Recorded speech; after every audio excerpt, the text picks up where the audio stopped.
snitching on him, saying like, he gave classified information, he shared it, he's not supposed to do that, and now Jarl is saying no one knew about it. Amazing. No one knew about nuclear weapons. I'm sorry if I never said nuclear weapon. You pay attention. I'm willing to say I was wrong, but I don't know why you need to make up that I now support bombing people. So I said to you, so the point is, there was a threat, right? Just Trump didn't communicate it properly at the beginning. There was a threat. Okay, there was a ballistic missile. Did they fire the missile? No. The question that everyone asks is, should we have waited for them to actually fire the ballistic missile and then done a response? Or should we have said, hey, you know what? They're going to do it. They said they're going to do it. They're pushing to do it. We have an opportunity here to decimate them from doing it. And so you could argue and say, hey, you know what? They should have just waited and seen if it happened, if that's your argument. But, and anyone who thinks that, you could argue that, but I'm just saying they saw this as a threat, as an imminent threat. Reported, even New York Times challenged Trump, saying, how could you share classified information about the ballistic missile program? What kind of president does that? And then, so the world knew about it. It's just that people weren't talking about it because it was classified. Yeah, I want to throw really quick one thing. The New York Times has an article about they were seeing what's happening in the nuclear program in Iran. So, anybody is saying, it doesn't matter, it's Iran is whatever, it doesn't pose a threat. When there's a nuclear situation, I think it needs to be, I think we need to take it at face value. David, I'd rather you try cocaine for once instead of booze, because you sound like a mixture of Forrest Gump after drinking moonshine and taking a whole bunch of meth. So Brad, I want to ask you, because you served, I never had that privilege. In my understanding, right, and to kind of respond a little bit or piggyback on what Jarl was saying, is, when Trump hit those, did the June last year, when he hit the nuclear targets. When he hit those nuclear targets, he didn't destroy the nuclear material, right? He destroyed the nuclear infrastructure in that particular area, but they still could have loaded up a ballistic missile with the nuclear material. Is that situation. There you go, Jarl. So you're wrong. Okay, what is the difference between a dirty bomb and a nuke? Brad, I'll leave that to you. Dirty bomb means So now you can use it doesn't have to be 90% enriched for you to make a bomb with it, but I guess it would work a lot differently somehow. I don't know. Brad. Let me Google that for you. Sorry, I carry in boxes. So you asked the difference between a dirty bomb and a nuclear payload? Yeah. How do I put this?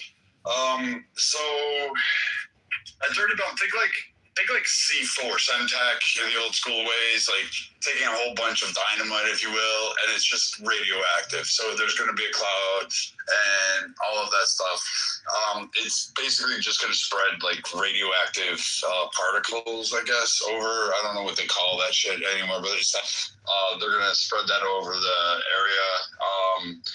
It's not cause it's not like a nuclear bomb, a singular event or a missile that's coming in at a precise location. And some of those nuclear bombs are actually detonated above the ground. They don't have to hit the ground, so they kind of work as an EMP. So there's a lot of usefulness to it. In terms of that, is the missile end or the ICBM that you guys are talking about, they're working off a fission and fusion reaction. So they're kind of shit, how do I explain? I'm not a scientist. You need someone with an IQ bigger than mine. The dirty bomb can be set off with fucking TNT or something like that, and just disperse this radioactive waste. So it's not it's not usually on it's not usually there's no chain reaction. A rocket. It's not it doesn't blow up like a chain reaction like how we see the mushroom clouds and stuff like that. That's not due to Israel's nuclear sites. Iran is possibly, and Israel is doing this as well, it's a possibility that they could set off a dirty bomb in the area. If either side hits the other guy's nuclear, like uranium, if they set that shit off using TNT or a conventional missile, it would result in a dirty bomb. And which is really, really bad because you can't live anywhere near that site. And depending on the area, Yes, we can live actually. Yes, you can. You can. It just has to be clean. Right, So, exactly. yeah. And you just regurgitated all the shit that I said. Like I can't tell you the aspects of like where it is. I just know like the nuclear point is going to create more massive fallout, more massive contamination, more spread, and more destructive force than say a dirty bomb. A dirty bomb is just it's going to take whatever can force that is applied underneath the explosive. So you're going to have to use some kind of AD, some kind of other chemical or agent. Something to create that explosion. So think like sodium nitrate or, some of those phosphorus nitrate, you could do those.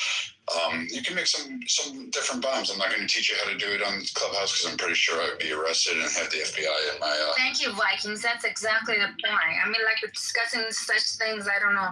I have a question though. This guy Perfumer, he just said this, and I heard it, I'm pretty sure.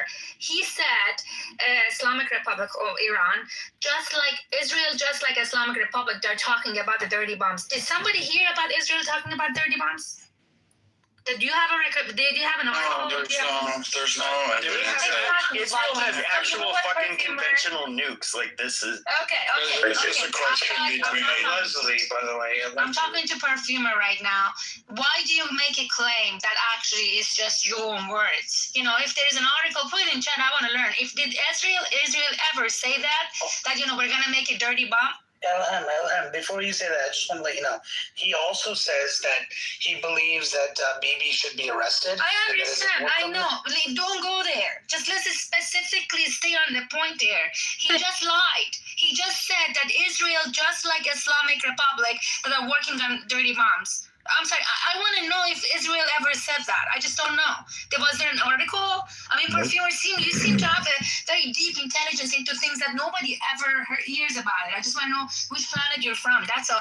There's more evidence that Iran has thrown a dirty bomb at the United States after the 12-day war that happened a year ago. Okay, all right, dudes. The Iranians actually I'm focusing on Can I answer the question here? Perfumer, just answer that question. Did you say that or not?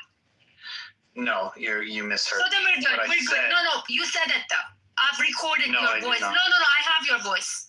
You can Okay. listen to the recording. I did actually. You said that. Can you play it? You're not man enough to back it up. You said that. I heard it myself. That's why it came I up. know, can you play it for us? Because this way we know. No, I don't have it. Go ahead I and heard it play in it. my head. Go ahead I and don't have play it, King. I mean, seriously, let it be. I mean, but he said it. No, That's why go ahead and play it. That's why I got upset. I want to learn. If did Israel heard Play it. that? Go ahead and play No, it. listen, buddy, listen. You No, want I to don't make like Israel. people You want to spreading make lies about Israel what I said. I devil. didn't say that. You hate Bibi Netanyahu. Okay, Yeah. but you don't have to lie about it. You don't have to make up a stories. If you don't have enough reasons, then shut up, maybe. Go ahead and play it. Go ahead and play it. I'll be quiet. Okay, so you said Israel never did that. Of course, Israel wouldn't do that. Israel is a democratic country. Specifically, They don't what do I that. didn't The say- Trump Prime specifically Minister. what I said. Okay, so What the I Prime said, if Minister you allow and me- Israel itself never said that. They don't play like that. They're not If terrorists. Thank you very You much. allow me to respond to your question. What I said was exactly this.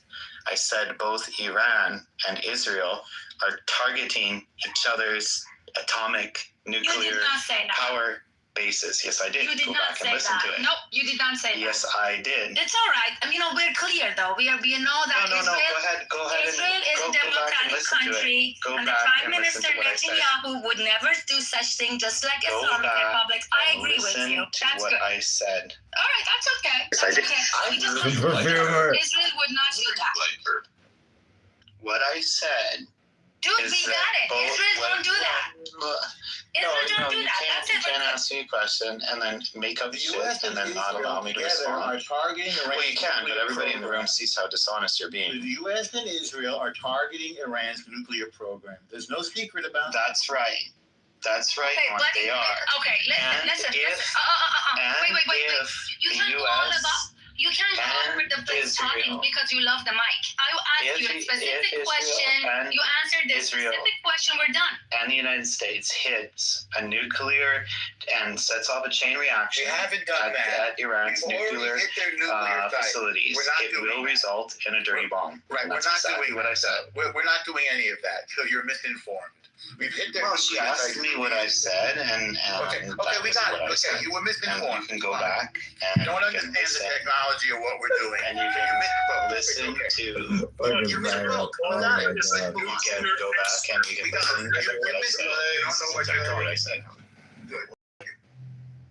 We have two nuclear experts on stage for Fumer. El Normo and Brad are literally scientists that work in nuclear missiles, so listen to I them. know. They're really Thank important. you, God, for scientists. Wait. First off, I never. Hold on. Shut the fuck up. Hold on. So first off, dipshit. You're like, what was the other time the other day where he was talking about how some other thing? Just sit down there and collect your fucking welfare stamps because you're Canadian. So again, these little fucking pieces of shit Canadians who can't even play fucking hockey want to get up on stages and act on it. So again, these guys clearly heard that said I wasn't a scientist. I can't explain the technicalities of fission or fusion, but now all of a sudden want to throw me in there. So here's what I'll do, Charles. I'll tell you what. You want me to teach you how to make a bomb? I'll do that. You go to your microwave now. Oh, come on. Get yourself double-aught steel wool, a 9-volt battery, vinegar, bleach, and some ethyl alcohol. And I recommend putting that on for 5 minutes and standing in front of that. yourself and all of us in trouble.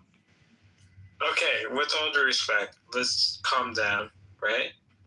David, drink another beer or whatever it is you're doing. I don't need your help and definitely wouldn't ask for it. And if you were standing next to me, I'd probably knock you out. That's a threat, you know. And you should heed it. But that's not nice. You shouldn't do that. I never said I was nice. I've never once said I was a nice guy. I never once implied that. Can I just give you 100 hearts? Thank you so much for being here. Like when he talks, he's just like, man, I'm so mad. And this man talks.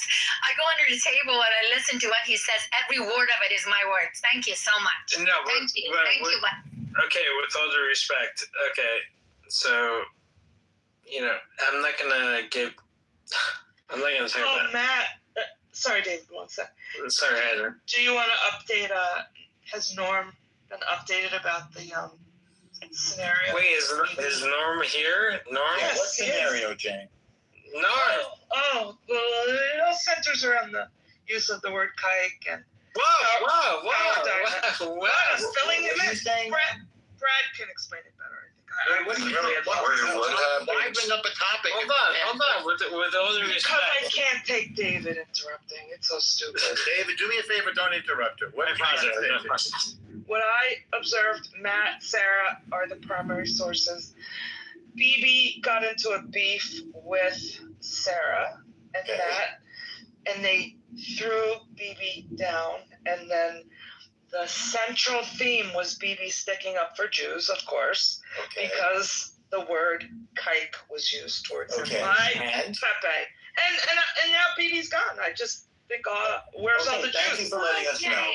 No, I didn't use that word. Let's be fair here. This is why With all due respect. Jay, can I have the mic for 2 minutes, guys? Jay, no. Hold on, with all due respect. Hold on. Sorry, David, if you don't mute up, I have to go down to the audience. Stop it, man. Matt, can I explain this for Jane because she wasn't in there? Yeah, I hope you give Fucking pieces of shit. Like that's we're not. Go ahead. I didn't even know. No, but I Wait, why are you saying like that? Why did you say The like that? problem BB and I had, David, I'm sorry, you have to be moved until I finish. The problem that BB had with me had nothing to do with anti-Semitism or what happened last night.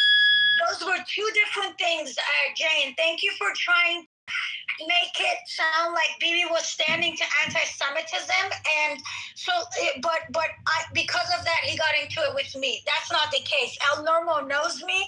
I don't sit in a room when Pepe is ranting on Jews, on Iranians, on it's too much for me, I leave. That's what I do. Last night, I wasn't in the room. Whatever they had, there were three different things. Out of nowhere, yesterday, Bibi was picking on me.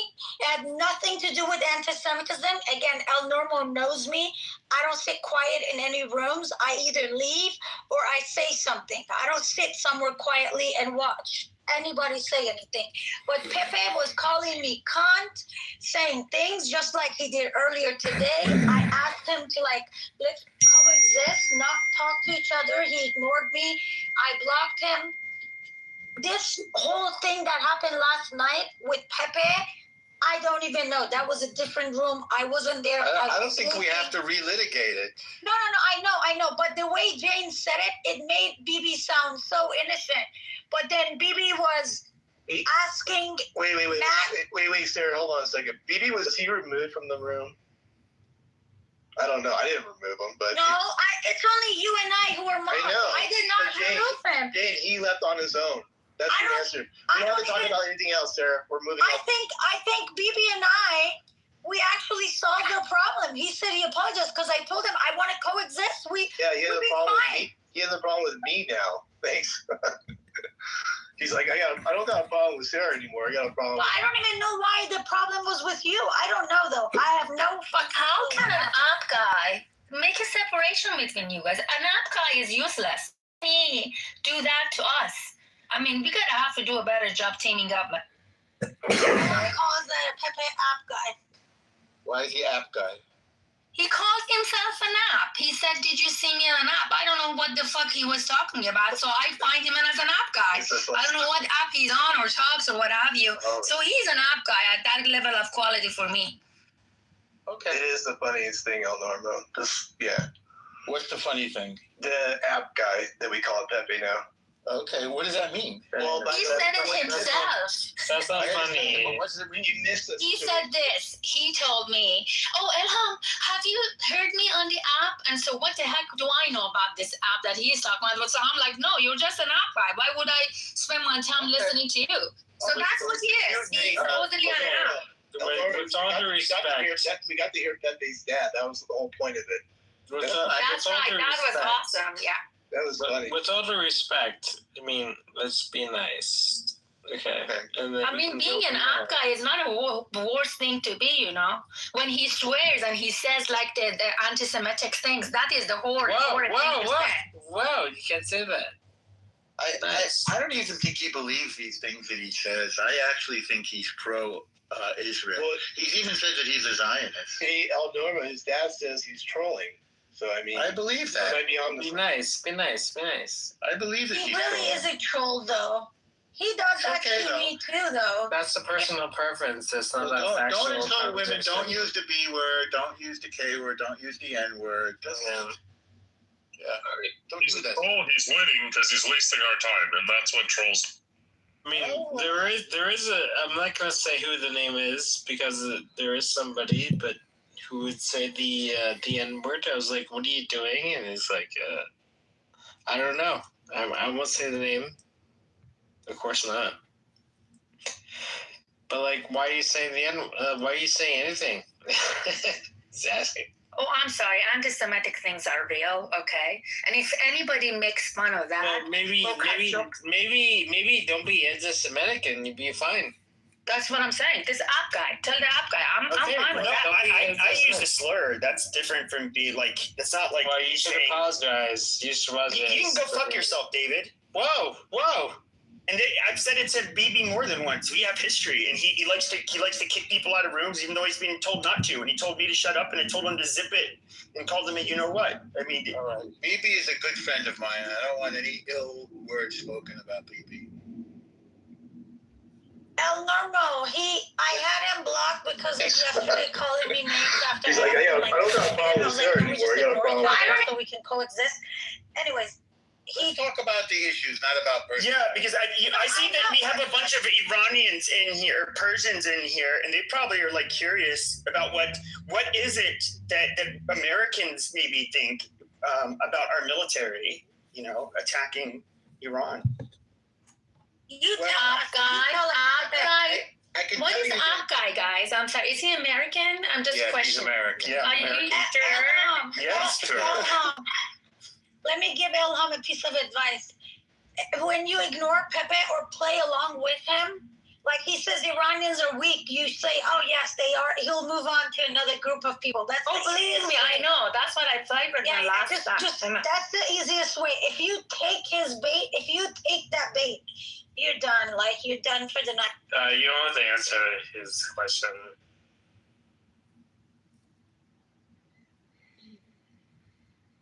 You know what? His existence is essential because when he's in the room, I don't feel like I'm the dumbest. He makes me star smart. Thank you so much for making me look so intelligent.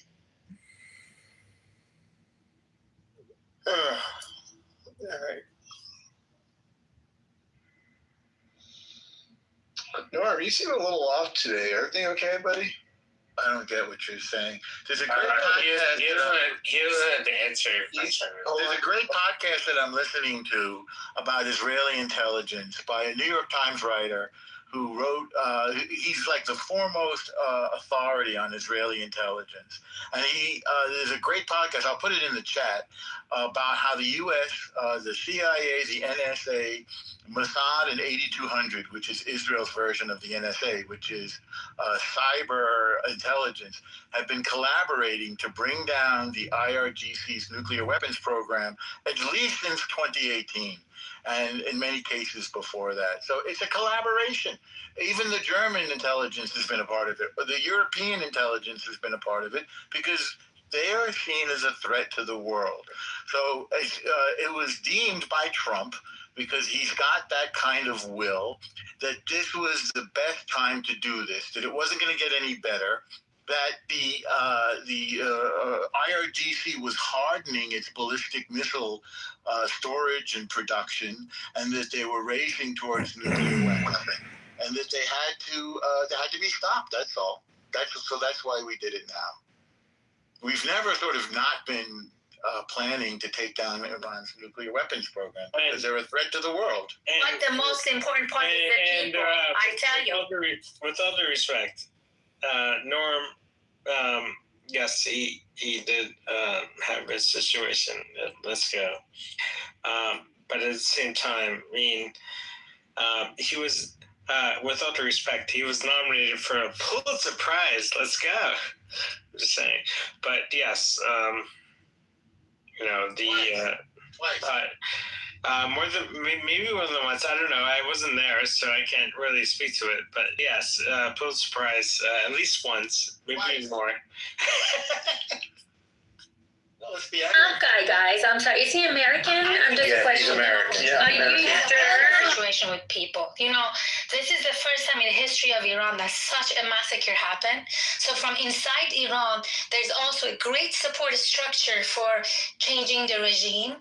So this thing plays well together. The pressure from outside and the pressure from inside, and it will come to a good fruition. You know, guys, the first time that this is a brilliant point, by the way. What is your name? I'm sorry. Okay, bye. Ellen, this is a brilliant. No, I'm not interrupting. Go ahead. This is very important because this should never happen again. And this is a good from the Iranian people's point of view. This is also a perfect time. Right. I mean, the combination of it, you know, extremely important. The lives of people are, you know, right now at stake. The American soldiers, Israeli citizens, Iranians, everybody. We know how they kill people with the will. They want to kill, and they're, you know, I'm just telling you, Islamic Republic is caught in such a trap that Trump has spread it for it. And I can tell you one thing, one situation prior this time around, that could have been a changing agent was when Obama was in the office and there were more than 100,000 American troops in Afghanistan. But you couldn't, maybe it's not as much as an opportunity back then, it wasn't, because Islamic Republic in power caused the, you know, trauma and the chaos in Afghanistan, in Iraq, in Syria. The core instigators, Islamic Republic. Oh, be careful, big bro. Vikings, please can you tell this big bro not to I'm sorry, I'm just going to close my mic. Anyways. Ma'am, thank you for speaking the truth. Honestly. I respect that as an American, and you speak and you reveal what most people know as the truth. And unfortunately, Jacob, are you talking to me or talking to Big Bro? You, ma'am. Whoa, wow. Yeah, that's good. She's saying she's telling the truth, right? Yeah. Yeah. What are you saying? What are you saying? He's agreeing with her that it's a good analysis. Correct. Yeah, it's a very good analysis. People don't understand it. People are just very frightened. I'm very surprised to see. Okay, guys. I'm sorry. Is he American? I'm just like. Oh, we don't want to do it. We're afraid. This is all for Israel. Oh, my gas prices are going up. I got to pay another $5. Huh? Yeah, my own father's like that. He's like, oh, it's going to affect me economically. I'm like, for like what, 3 months, a year? I mean, this is about people. I would say I would say gun to the head. I would say keep going, but who knows what people say. Well, now that we're in there, we have to keep going. Oh, of course, yeah. I mean, why wouldn't you? You gotta. This is an opportunity. You gotta finish the job. Why wouldn't you want to finish? You know what I'm saying? That's the question. Why are you yelling? Am I yelling? Oh, I'm sorry. Yes, you're not, ma'am. You're just speaking passionately. With all due respect, please don't be yelling. I've been paying attention like for the past 30 minutes. David is making comment on everybody, and every time I don't understand what he says. Every single time, like dead ass serious. I've been focusing on David. Okay, with all due respect, I have 2 PhDs in mathematics. Please. Let's why? Because they give you the You're right there, right? Relax. I mean, David's a smart Hey, guy. David, with all due respect, I don't. So, I mean, what does that mean? We can interrupt each other more? I mean, you can back. Okay. I'm not gonna. Okay. I'm not gonna be. Just don't say anything. I suggest. No, but I don't want to. You won't have time to speak. Sorry about. I don't want to say something that's overly. Just spit it out. Controversial. Okay, so everyone knows that I won states. Like I'm the master debater in New Jersey. Everyone knows that.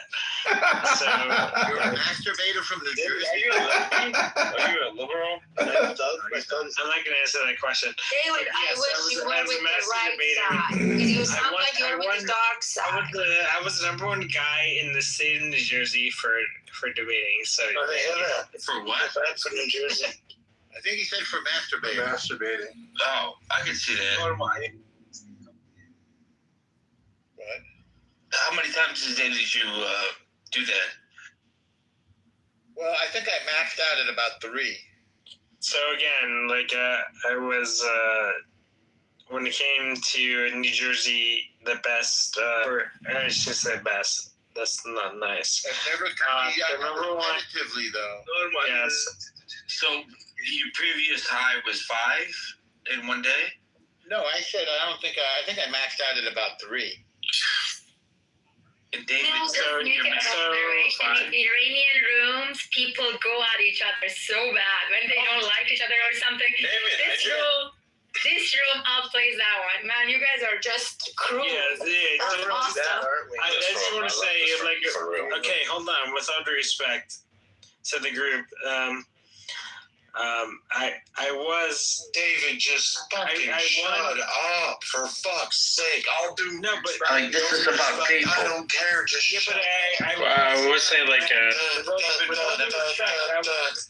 I don't care. God damn, dude, just drink. Just do the Leaving Las Vegas act. Die with a hooker, and you'll be okay, man. Go see All Dogs Go to Heaven or something. I'll be act.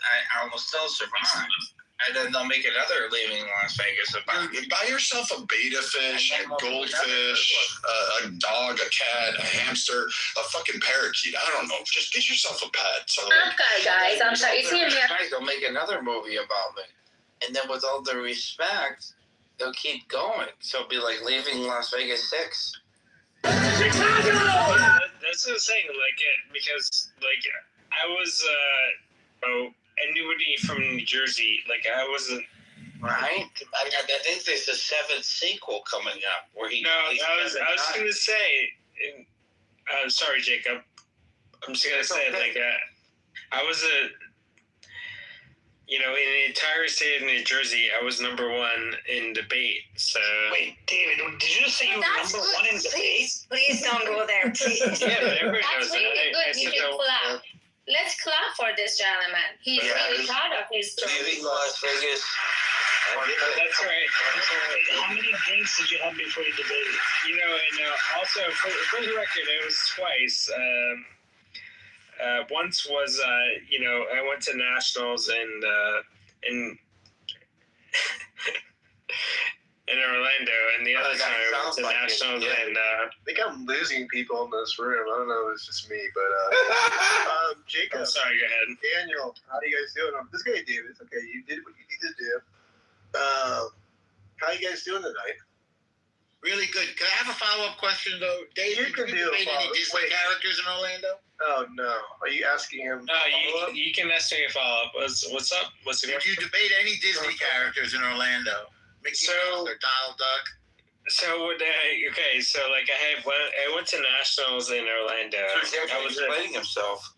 Okay, so for the record, I was the number 1 in New Jersey, the top debater in New Jersey. Okay, please, we got that. I wrote it down 5 times. Give David, me you were in New Jersey. When I went to Orlando, yes. Yeah, so I lost. I actually tattooed on my forehead, and I sent a letter to my mom, which she got 2 weeks ago. So what else did you do? Please tell me you didn't lose to Goofy. Please tell me. Well, obviously I didn't see who it lost to, but when the people, so the people told me is like, David, thank you for whatever, and they said you lost, and I was very upset. I will say that. It is upsetting. All right. I mean, I'm crying right now for you. I'm so sorry. With all due respect, I was the number 1 person in the entire state of New Jersey who went to nationals, and maybe I didn't win, but at the end of the day, I was the number 1 person in the entire state of New Jersey who actually went to this debate class or debate situation. Yeah. All right. Well, thank you, David. You're welcome. I'm very proud of you. Love you very much. Congratulations. Now, breaking news. My mother and father were very proud of me, so that's all that matters. You're great. That is true. All right, Matt. I guess we've exhausted that topic, and we can go back to. He's not the smartest man in Clubhouse. That's Hanson. He's not here tonight, but for sure we'll see him soon. Breaking news: massive blackouts across Tehran. Tehran, sorry, you're right. Tehran. It's been a long night, Norm. So please bear with. It's much longer for the people of Tehran. Let's be honest. There you go, bingo. That's true. Those poor people, Yes, Yeah. David. Yes, David. Yes. Target the city's electrical grids. So David, you actually feel bad for them? Everything going on, I feel bad for everybody. Feel bad enough to finish it. David, you sound like just you were feeling bad sexually doesn't help. assaulted. That's what she said last night. That's what you saw. What? That's what she said.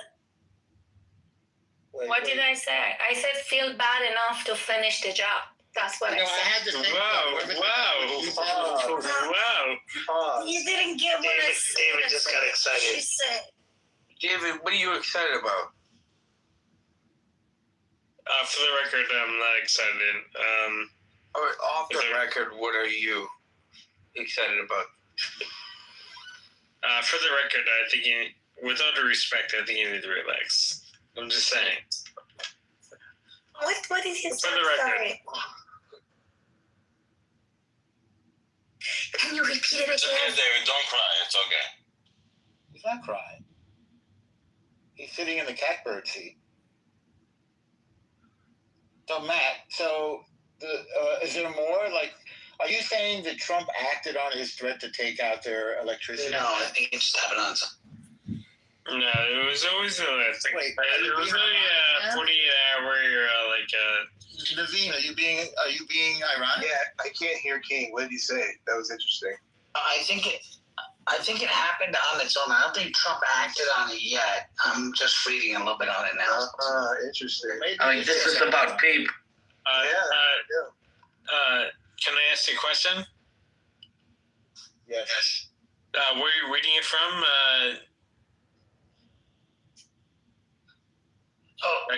King, where are you reading from? I'm reading it on, hold on, I'm looking at the Iran Journal. The Iran Daily News.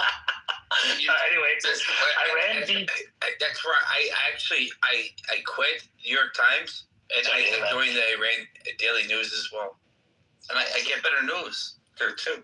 Yeah. Be nice, because like I read the New York Times every single day. So be nice. Good for you. So they're talking about a blackout from an internet perspective, which just shut down. So like it's a service shutdown. And right now there's nothing, so there's no communication on the internet anywhere. But that's been true for weeks. They shut down the internet before the war. Correct, but I think there's, with the key people as well, like the, whoever's in charge can't communicate. That's the problem right now, so no one knows who's in charge. That's exactly the point, you know? That we further disrupted their command and communication and control. I don't think they know who's in charge. We control their destiny.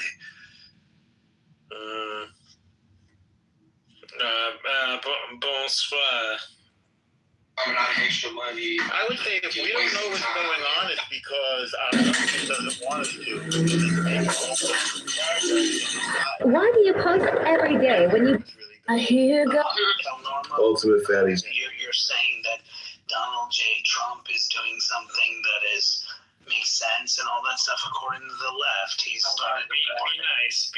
He started a war that Make sense is an understatement. He has made himself, and God willing. Excuse me, I'm normal. Yeah. Okay, since there's no liberals here, I gotta do this. Okay, so with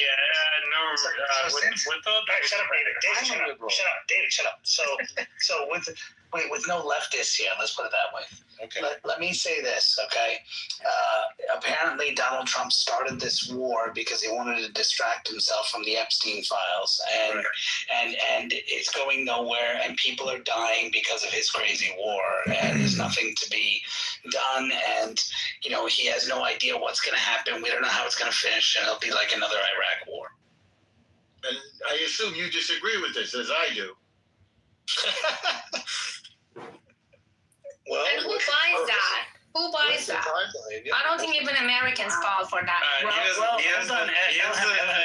By the way, I'm being sarcastic just for those who don't know, but I'm just trying to get the topic out and discuss it because I disagree with everything I just said. But the point I'm saying is that this is all over the news. I mean, El Jefe today, who maybe Norm likes, El Jefe was on the news. Who's El Jefe? El Jefe is another name for Hakeem Jeffries. If you know, you know. And no. Okay, where are you from, sir? That sounds kind of racist. Where am I from? I'm from New York. Okay, New York. And so I'm from Chicago. Sorry to hear that. So the Mexican drug controls Chicago. That sounds like a you problem. Yeah, well, the only thing that controls New York is Actually, the Islamic Federation controls. No, you can't even control your own city. Wow! I don't live in the Be city. Islam controls New York, but okay. Well, here in Chicago, that don't ring true. No, you have your own issues. You have New York then. You have your own issues. Why can't we get controls New York City? Why can't our regular media? Relax. Calm down. Why can't our regular media controls New York City? I'm listening. Go ahead. Naveen, why can't our conventional media give us a straight picture of what's going on? Because here's the point, right? If you actually listen to Jay, I was listening to Jake Tapper's reporting the other day, and I actually sat through it. Waters, didn't they think him off air? So I was listening to him. Calm down. Okay, can we have one mic? I was. He's got muscle control. I'm just gonna New York City. That's not true. Okay, we get it. Right. Yeah, you have no. Goodbye, and you're goodbye. Okay, So what I was saying is that Jake Tapper the other day, you could hear Jake Tapper actually agree with the Republicans he was talking to about why this was necessary and why it was necessary to destroy. In fact, the Republicans kept saying, stop calling it an Iran war. Okay, they said call it like a mission or a movement or an engagement or an operation, and he was like, yeah, he kind of agreed with it, but then it was almost like he got told something in his ear because he was like, well, but the president just arbitrarily put it in here and didn't give us full reasons behind it, and the Republican, I forgot who it was, but basically made a comment back saying like, well, first of all, if he tells you all the reasons beforehand and justifies it, he doesn't care if you like it or not. He's doing what he feels is right for the country, and now all the info is coming out. So the media is to do what they can because it hurts Trump. It hurts if they can get people to be against Trump, they know that no matter what happens, Trump's going to win this. But the point is, they want to make sure that the sentiment is less for him, so his power goes less, and they can get him, and they can make sure the Democrats win the midterms. And How do you know Trump is going to win? How I know? I know because I pay attention, and I know the might of the American military. That is fucking right-wing Jewish. That is right. Perspective. Do you speak English? That's what it is. You speak English?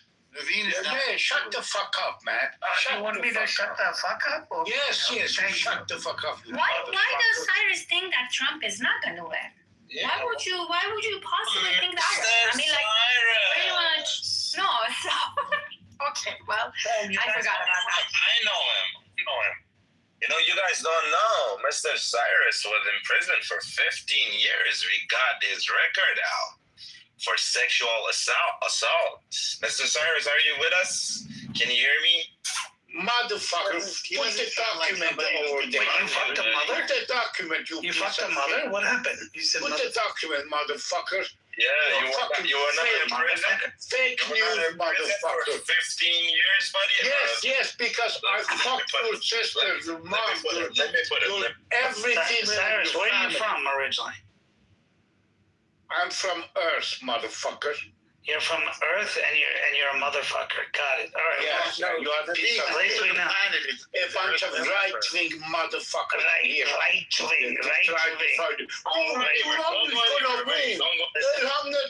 Trump is gonna win. Find your local. So, Cyrus, here. Let's have an honest conversation. There's a local there's local universities nearby. Cyrus, anyone who knows them can tell them. They have English classes usually, and you can take it there. Why do you make fun of him? Why do you make fun of him? Oh, you're next? You want to be next? Cool. Thank you. You can't speak his language. I can speak his language? You cannot speak his language. What is his language? Make fun of him. It's not his language. So he wasn't speaking English? That's the problem. We need to put the translator on. Oh, yeah, I'm sorry. You're right. The language of this country is not English. Got it. But Naveen, I mean, we've really reached a horrible point now in our national conversation when our media can't be honest with us. It's really it's a bad situation. No, it's been like that. I mean, since 2016, you and I had a conversation on this app in 20 or so about this, and you were kind of disagreeing with me, and I helped you see the light. But you have it exactly right. I'll say this publicly. Naveen was right and I was wrong. Although, wait a second. I always agreed about the media. What we disagreed about was that Trump was a viable president after the first term because of January 6th, and I was wrong on that subject. Wow. He is a viable president. He is, I think, a man of destiny and doing what needed to be done for this country and for the world, namely pushing back against the ideological capture of our institutions. Normal. Trump is taking responsibility for the whole globe on his shoulders. He would like to protect any country from Iran's dangerous.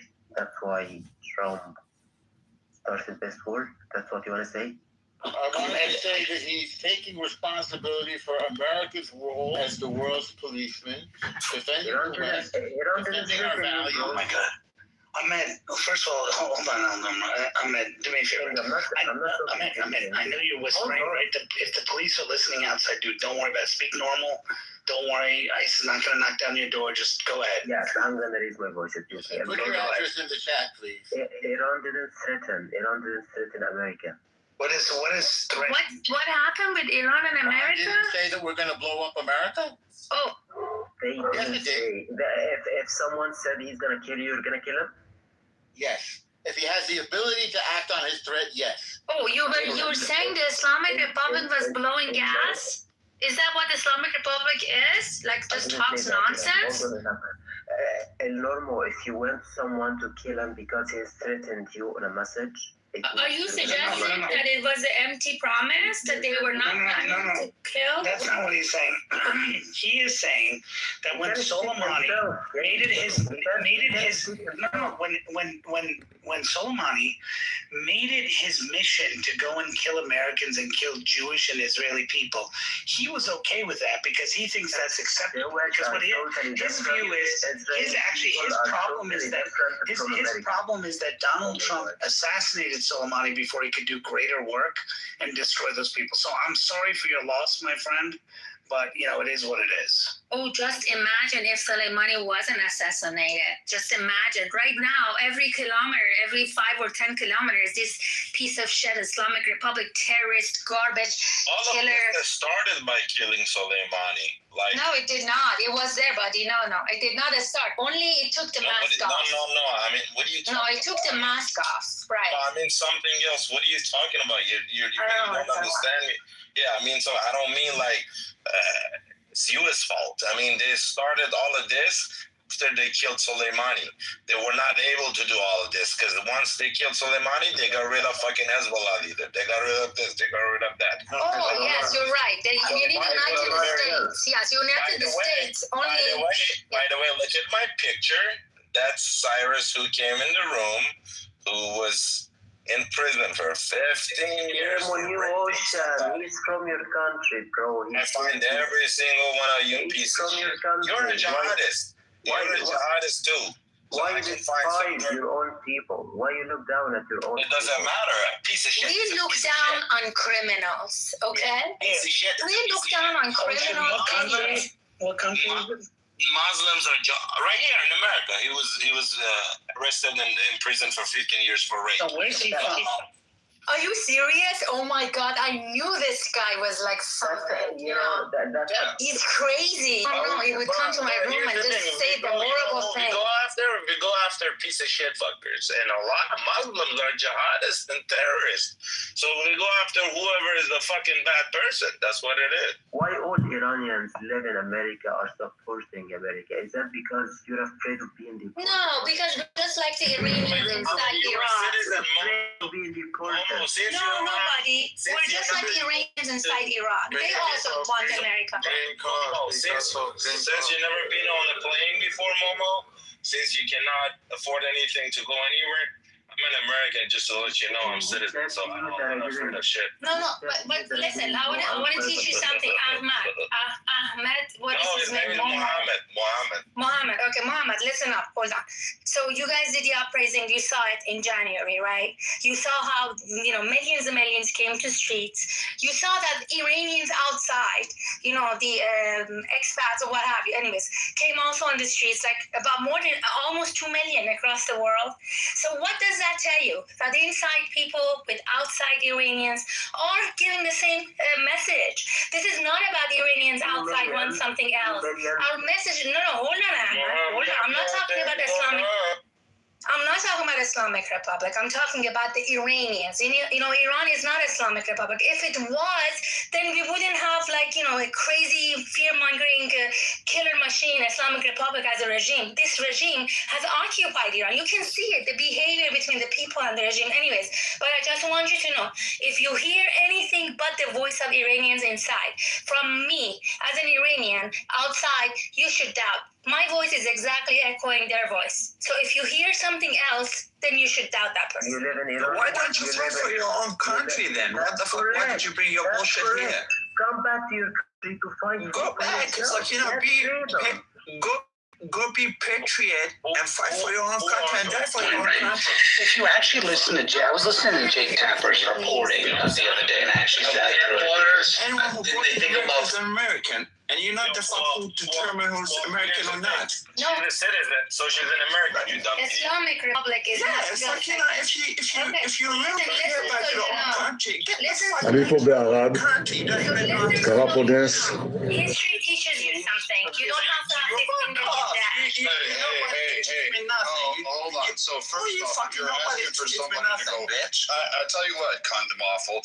There's Shut the fuck up. What are you going to do with that high pitched voice? You don't stop using those nuts.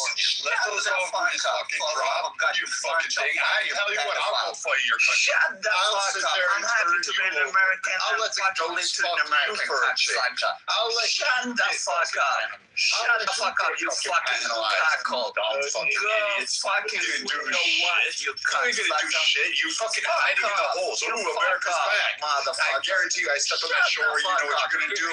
You're gonna let go of that Edmund switch and blow yourself up. Because if I get there, I promise you, I get you a flood eagle in front of your own fucking family. Dude, I guarantee I will breathe you out. I will promise you that your kids will see God, and then I will fucking do it. I did. I got mine right here, dude. My voice is deeper than yours. I know that shit, dude. How do you just like, hold on, do you have to tuck that shit underneath? I can't even do that. Let me squeeze you. Go fuck yourself.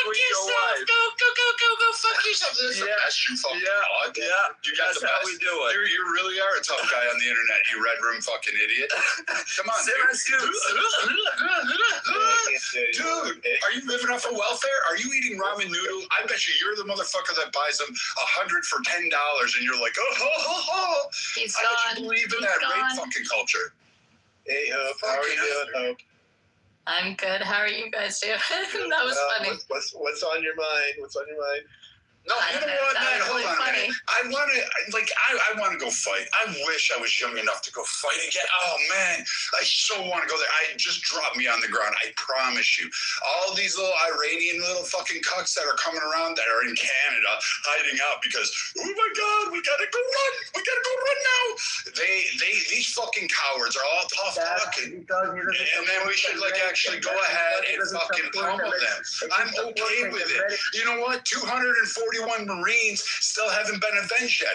I say we take a tomahawk and slice them up from underneath. We split that fucking genitalia they call a cock, that little pimple they piss out of, those tiny little marbles they call balls, and split them up for 241 Marines. The 613 that the Iranians did over in the Iraq war. We should go ahead and do the 300 that are over in the fucking Afghanistan from these little fucking cocksuckers, these little hit and runs with their IEDs thinking, oh, fucking better come fight. Fucking pussy. You know why you won't? Because we אני פה בערד, do whatever shit. קרה פה נס, אף אחד לא נהרג, אבל אנחנו לא רוצים לסמוך רק על הנס. היו 10 דקות שלמות מאז ההתראה ועד נפילת הטיל, הטיל נפל פה בין אלה. And then go back for more. Like, I've done that where. I don't fucking care.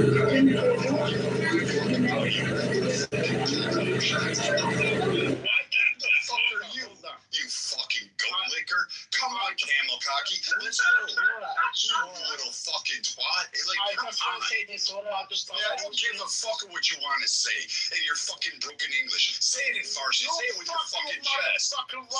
Say it in your chest. Shit. Come intimidate some other Iranians. Come on. What you gonna do? Come here. Come to my country. Come here.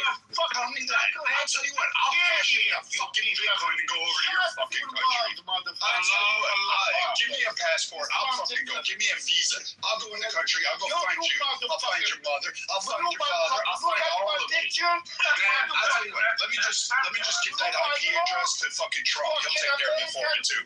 Warheads on foreheads, right? Yeah, I got you too. I know. All of you are also like that little rape culture. You like fucking touching little kids because they can't fucking fight back. And then all of a sudden you meet people that can fight back and you don't want to fucking do it. Fuck you guys. I'm sick and tired of you picking on fucking Jewish people. You said to Trump, I'm intrigued. I hope Trump fucking does it. I hope he bombs all the places. I don't give a fuck. I don't care. I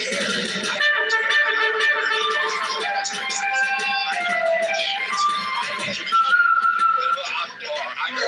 You said to Trump. I tell you what, you are nothing. You know what? You hide in fucking Canada because you're too afraid to fight. You're too afraid. You took over the Fed in 2006. I have a silver ounce. To the Department of War. That was America back.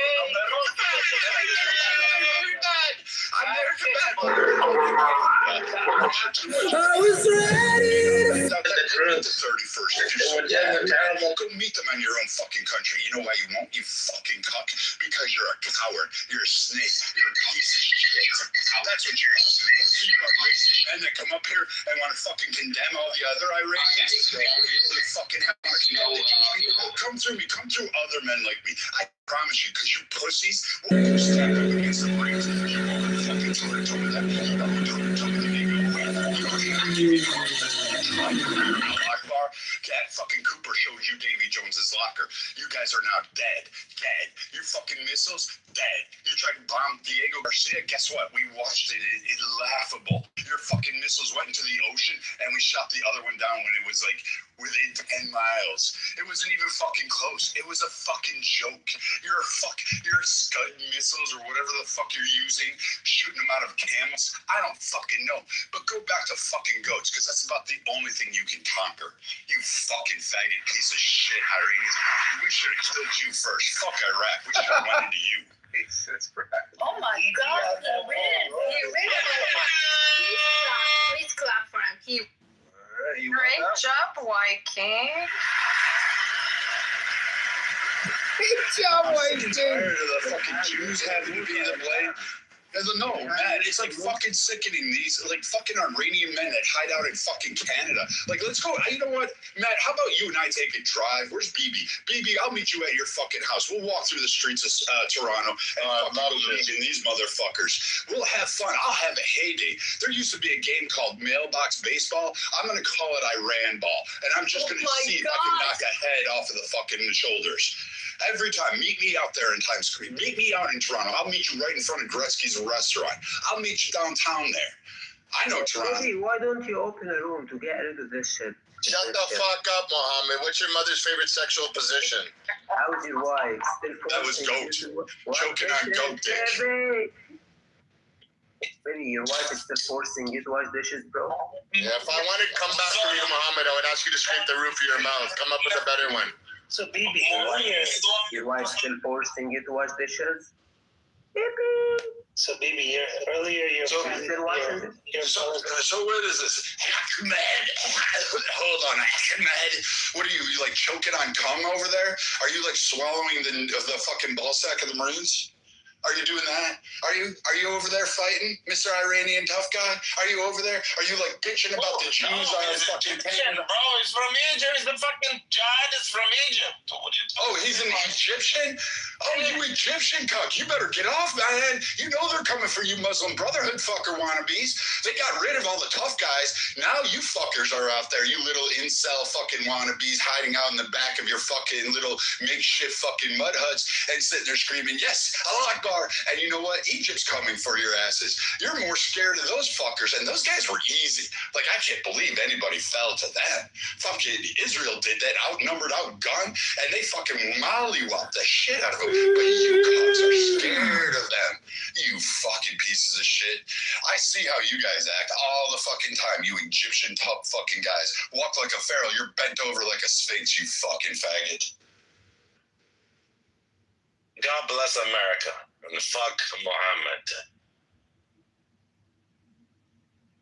Ocean, come back here. Oh yeah, you know what? There's a girl in the chat that's willing to be your fucking broker mate. After this is over, we need to get rid of fucking Islam and Mohammed in America.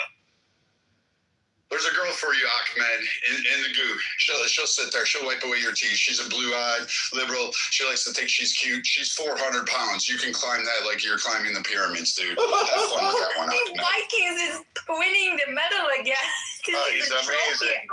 What do you guys think of, Brad, what do you think of that girl Gomez from Texas? She's running for governor. She's fucking awesome, bro. Baby, you watch the forcing you to wash dishes, baby? He's very hardcore crazy. Baby, you watch the forcing you to wash dishes? At least I have What the fuck are you talking about his wife for? What, you're jealous because she doesn't fucking wait? Are you jealous because he's got a wife and you're shoving hamsters up your fucking ass? Are you doing that? Dude, how high pitched is your voice? Like, just let go of the dead man's Brad, speech. I don't Like, know just why you're talking about their wives. These guys are still married their own daughters. These guys are married their daughters. Dude, all you guys do is genital mutilation and fucking rape. I mean, fuck. What more do you want? You hide women in burqas and then beat them like if they fucking look good. You know what? I tell you what, I'm going to take a trip to Iran. I'm going to have a 12-some. I'm going to have a grotto fucking party. Oh my I'm going to knock God. out the fucking population there. Please, You're not funny. please. You're not funny, bro. You're not funny. Oh, yeah, I'm funny. I'm all right. I'm going to be funny when I'm dragging my fucking soaked nuts all over your face. You insulted me and I did that. It's okay. You can insult me. But I know I can insult you. I can beat you. I can insult you. I can erase you from the planet. No one's going to miss you. Okay. There you go. Keep talking your shit from Canada. A fucking Egyptian, Iranian who fled to Egypt, now is hiding out in Canada. You are a special kind of cook, aren't you? Are you like, do you have a job washing dishes? I bet you you're a fucking Uber driver. I bet you you're one of those guys. You go up to all the white guys going, yes, sir, boss. Where do you want to go? You're an idiot. I'm an engineer. What's your job? An engineer of what? Suicide vests? What? No, an engineer from what? Doing what? Name one fucking project you're on, an engineer of in fucking Egypt. You know what you're not? You're not providing water there. They ain't hiring you. Thank you. They ain't doing shit. They don't hire you. They don't want you. They don't like you. They don't like you Muslim Brotherhood fake retards. I've been there. I've lived there. They don't like you fuckers. I know because I helped hunt them down, hunt you guys fucking down with them. You guys ain't fucking shit. You're done? Oh, I need to take a vacation. Baby, we're going to Toronto, man. We're gonna have to clean up. We'll go to that north end where all these insults. Oh, you know exactly where they're at too. I'll pick you up at the airport. Baby, honestly, why your wife okay? Bro, shut the fuck up, Mohammed. That's getting old already. Why your wife makes you wake food? The difference is, where I come from, we respect women. That's the difference. We respect women where I come from. I worked for 20 years, Intel Corporation. Through my documentation, Intel saved $1.1 billion, you motherfucker, because you are a piece of shit. What is $1 billion in Iranian rupees to compare to US dollars? Someone got a conversion. Is that like $12? Is that $12? Cyrus, how many zeros the billion have? Motherfucker, 90,000 0 billion has. Motherfucker, you go and read the documentation. 90,000 zeros? I don't even know. What number is that? 90,000 zeros. Then What you can fucking talk shit to me. what? You're an engineer and you just said 90,000 fucking. You guys are a bunch of idiots, no brainer. You know what? But who's bombing your fucking country right now? Who's bombing your IRGC fuckers? Who's knocking out your Navy? Who's knocking out your Air Force? Who's knocking out your missiles? Who's knocking out your troop?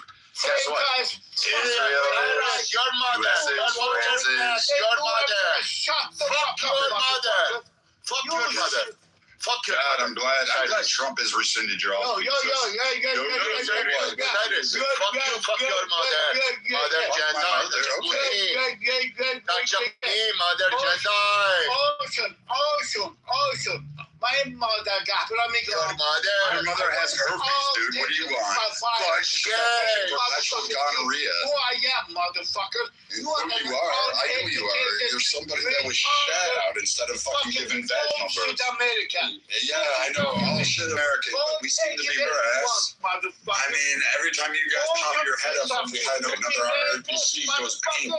Go look at this document. What document? Look at this document. What fucking fake document you got? Motherfucker, go into Motherfucker, what? You want me to go read? My name, my last name, motherfucker. I don't care. I'm gonna hand that over to the fucking CIA. Shut the fuck up. I'm gonna send that over to the CIA for you. Even they will hire you as a security guard. You know Really? that. You sure about that? Motherfucker. You know what they did though? They hired me to come hunt you guys. They hired me to go do that. Give me a paycheck and a bonus pay. Fuck. I got a chest full of medals, name carved in fucking stone for hunting you bastards. Take a breath, boyfriend. Take a breath.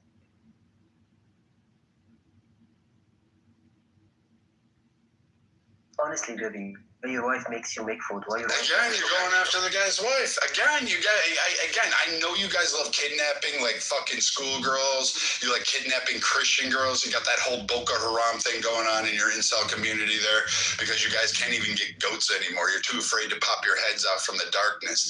I'm telling you what, come meet anybody on the battlefield. Go ahead. You guys all talk shit about Jews. You Iranian men come up here on this stage and talk more shit about than fucking Pepe would say in a 5-hour period. And you guys talk the most shit. And you know what? The IDF is right fucking next door. And where are you guys? Hiding in fucking Canada. Hiding in fucking Canada. You guys are hiding out. You're not fucking in there. You ain't men. You guys talk all this shit. You want to go after Bibi, but guess what? He's got the fucking IDF right there. Go meet them up. Half of them are fucking women. They're fucking women whoop your ass. How embarrassing is that you gotta flee and because a fucking 110-pound girl can whoop your ass, whoop you into next fucking week, send you to go ahead. You don't have shit. You don't have fucking wives. You don't have fucking not with that voice. I get that. The only thing you have hope for is 75 virgins, and we all know those are gonna be camels. I swear to God. 2 billion Muslim, and they're losing constantly to 15 million Jews. Fucking hey.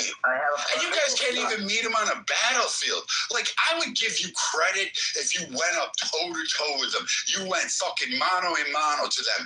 I would have gave you some credit. I would have stayed back and said, you know what? IDF, you got this shit. This is your fucking chance to shine. Go ahead. It's mano-a-mano. But no, you cucks hide amongst schools. You hide amongst nuns. You kidnap fucking kids that are at a music concert. Use them as shields because you're too afraid.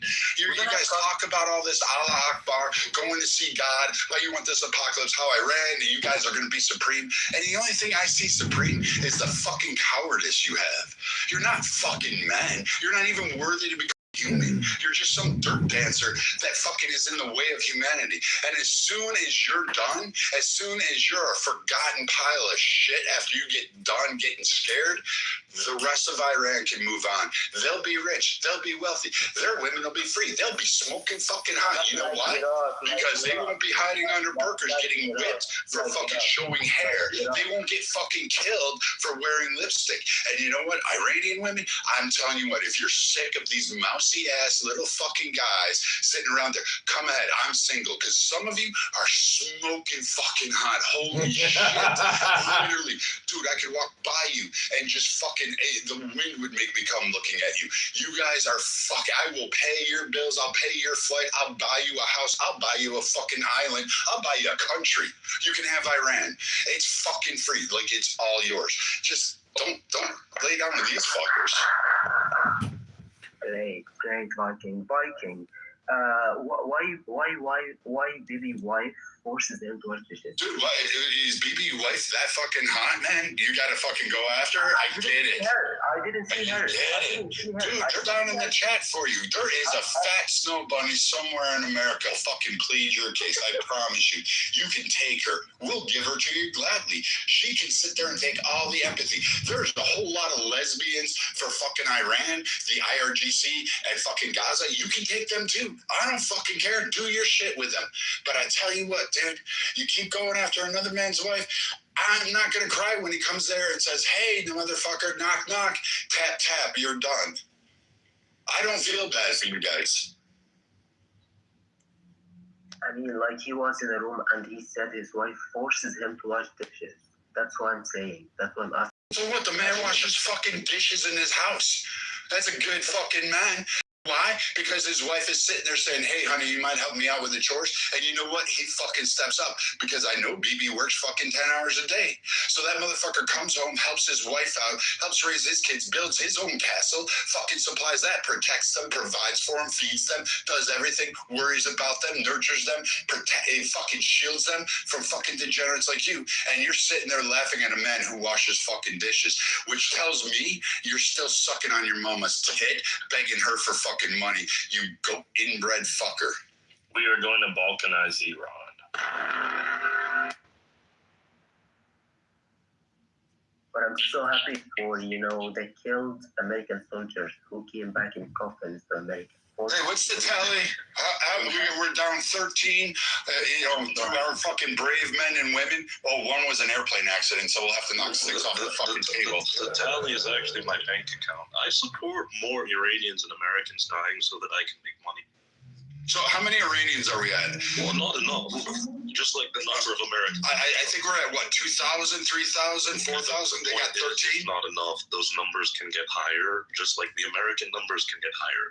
Now, personally, I've noticed my account tends to get higher when the American numbers get higher because that means the war's harder. So, we do need the American numbers to go up by quite a bit. Oh, and me, hey, you know what? Where is Ahmed? Ahmed, shipwreck's right there. The scariest motherfucker on this app. Promise you that. You guys ran from him. You guys, I know this for a fact. You guys were scared of him. You were terrified of him because you never saw him, but he was able to take you out easy. Why you were scared? You are scared. Why? I'll be your Huckleberry. I know you would. Scared of a clubhouse account. Well, what are we supposed to be scared of? I'm scared of it. Oh, he's not just a clubhouse account. Shipwreck is real deal. Shipwreck real deal. He reached out and touched people. What he was on? Was it Art of the Deal with Trump? Like, what's going on? Fuck Trump. Fuck Trump. Fuck Trump. I love Trump. Why do you want to fuck Trump? Fuck Trump, You gonna fuck Trump? No, Trump is a fine doing something, guys. Respect. Okay, but what's wrong? We don't care about that. Why do we care about that? The more war, the more our Lockheed Martin Lockheed Martin stock goes up, right? And we love Trump for that. 100%. That U.S. crude oil as well. Trump's not gonna let me suck his dick. Relax. No.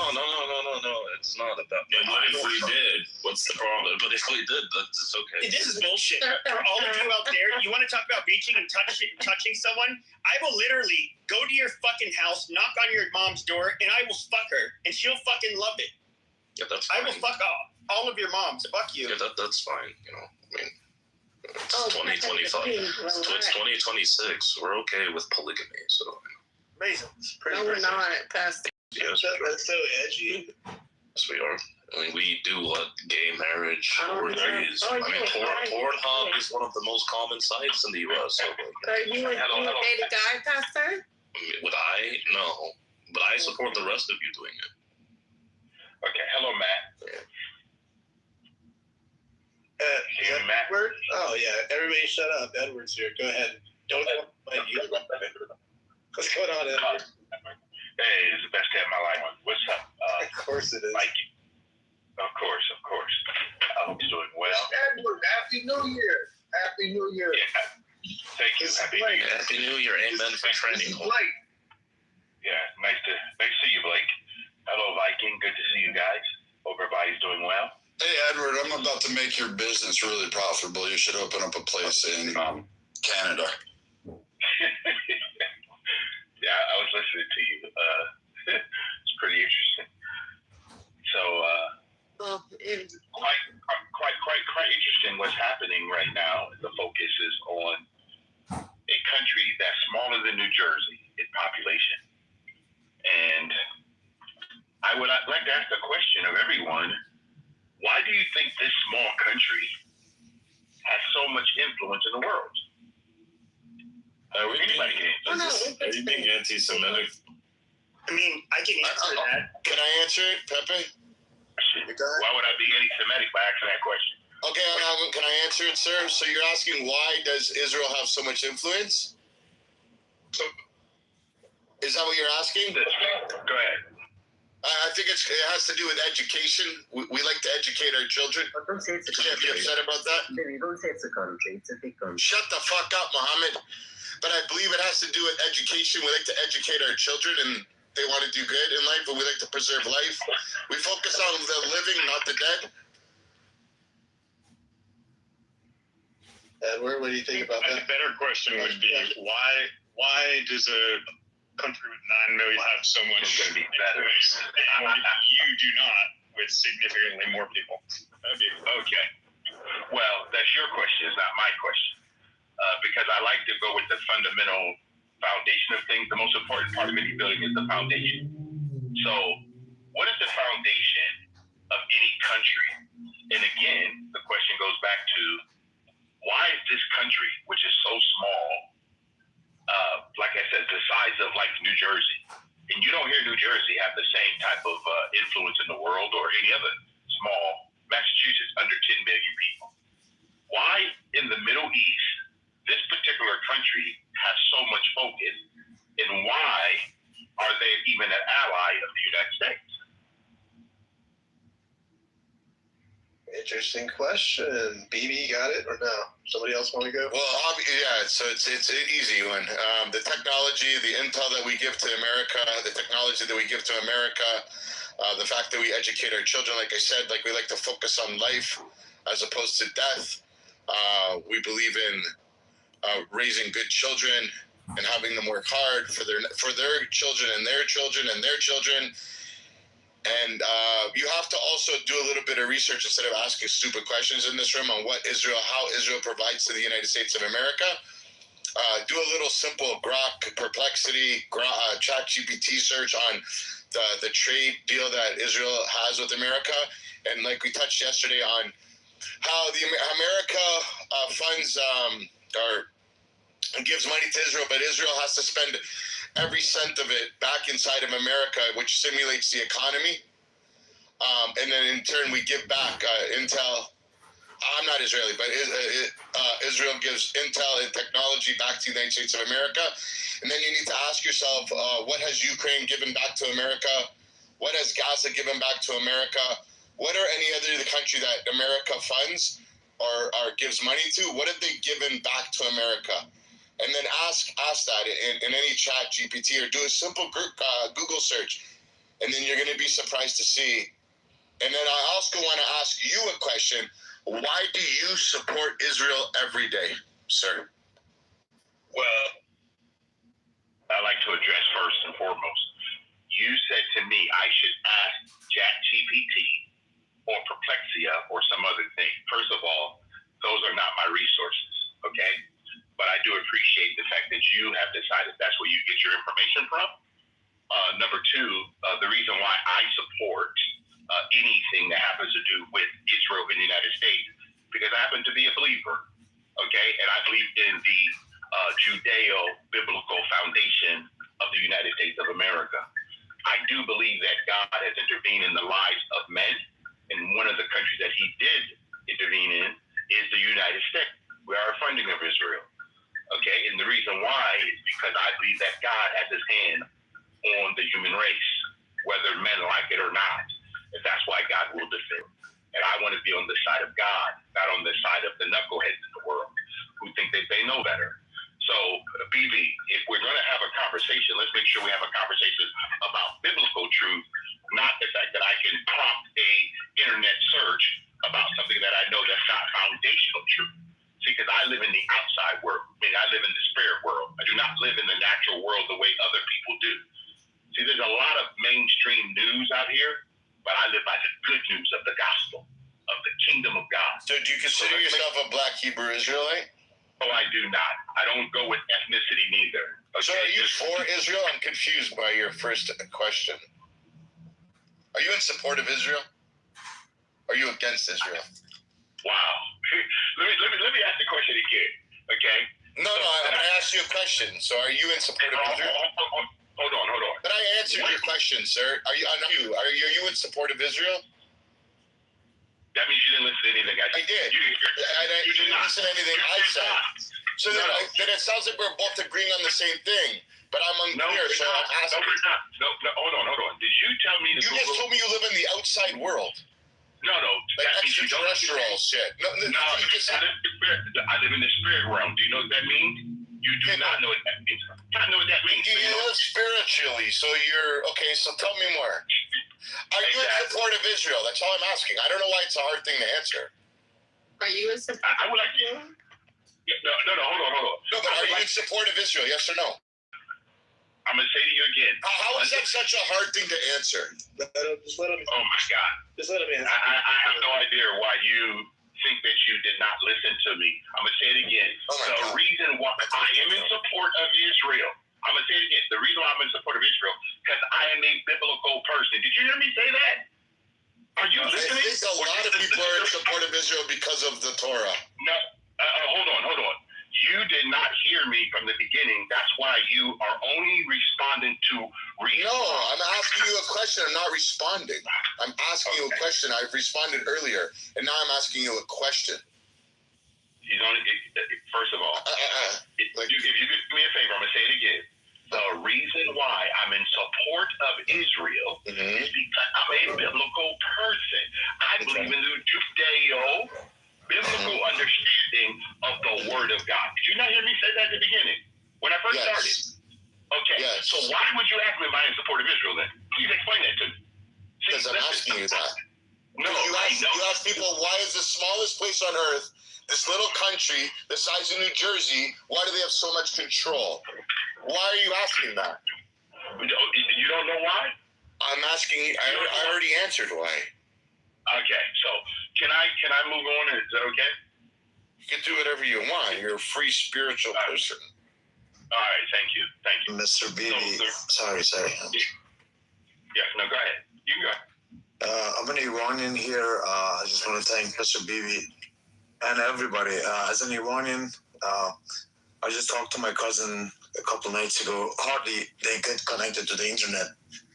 90% of the Iranian people, they fully support Israel and they support President Trump. And they told me, my cousins, we are waiting for Mr. President Trump order to get on the streets, and whenever they say it's ready to go. And Israel, to Mr. Bibi, they have contributed in technology. They have contributed in irrigation systems, in business. They have best business minds, and they're amazing people. So we love both the United States and the Israeli people.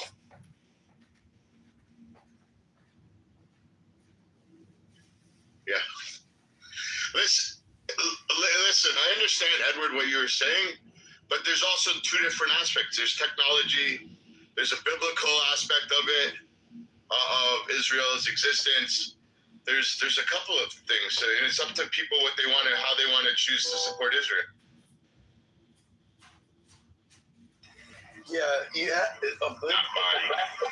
Hold on. That was not my premise. My premise is a biblical standpoint and why Israel and the United States is currently in the news right now. Okay, and why is the Middle East a focal point? See, most of our world started in the Middle East and will also end in the Middle East. I know you know that and understand that part, right, BB? Yeah. I said yes. I know how to not respond. I said yes, though. No, I don't know if you guys couldn't hear me. I want to ask you a question about Adam and Eve. How old was Adam whenever he came to Earth? When he was created at the age of 30. Okay, close. How old was he after when he died? 36 years old. No, he was 921. And he came to Earth at the age of, from the day of first day, of 25. Yeah, you're off by 900 years. But the interesting part about that whole spiritual journey is when Adam ate the apple, they say that he got poisoned, right? And a lot of people believe that he got poisoned, he died, but he actually lived 900 years after eating the apple. And it's just something to take away. From where did you get that actual fruit from? Because the scripture doesn't tell us that, even in the Torah. The Torah does tell you that he eats the forbidden fruit.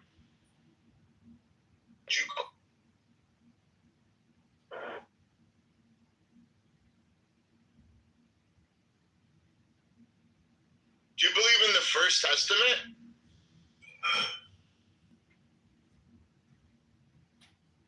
So, I don't know, am I in the Matrix or is it? You said he ate the apple. I'm saying, is apple the forbidden fruit based on what you said? Yeah, the apple is the forbidden fruit. Listen, honestly, don't quote me 1,000% on that. It could have been a fucking peach. It's a forbidden fruit. 99.9% of people believe it's an apple in modern day. Believe that men can get pregnant, right? I don't know if it's just me. Is it? I can't hear half the things you're saying, bro. Yeah, I know if he usually drives. He usually drives. Hey, man. Blake, what's up, buddy? What's going on, Mac? Mother effing cool, man. I had to edit myself because my friend Edward, longtime friend, missed talking to you, buddy. But yeah, it doesn't matter what it is. God said don't eat of the tree. And whether it's a fruit or not, the lesson of it is that we as human beings have the tendency to disobey God and do things. And for one, we like to do sneaky little language with lawyering around, like, we like to believe Satan when he says, well, God says we'll die. And he replies by saying, well, you surely won't die. You won't actually die. But actually, we're fucking dead. Like when you look around us, and if not for the blood of Jesus Christ and his sacrifice, so that we don't have to sacrifice a goat to atone for the dirty things we like to do, i.e. Allow our governments to sacrifice our children to Moloch, and we participate because, we got a girl pregnant and she's like, hey, can we do this? Can we just get rid of it? We're down for that. All across the world, we're doing sins, and we want to try to pretend that our country, and I'm not bashing our country, I'm just calling it out because it's time to correct. And you can't correct a friend without telling them the truth. And my friends, our government says it's okay to sacrifice children through, whether that be via abortion or sex trafficking them, or allowing their parents to get hooked on fentanyl, crack, and any other.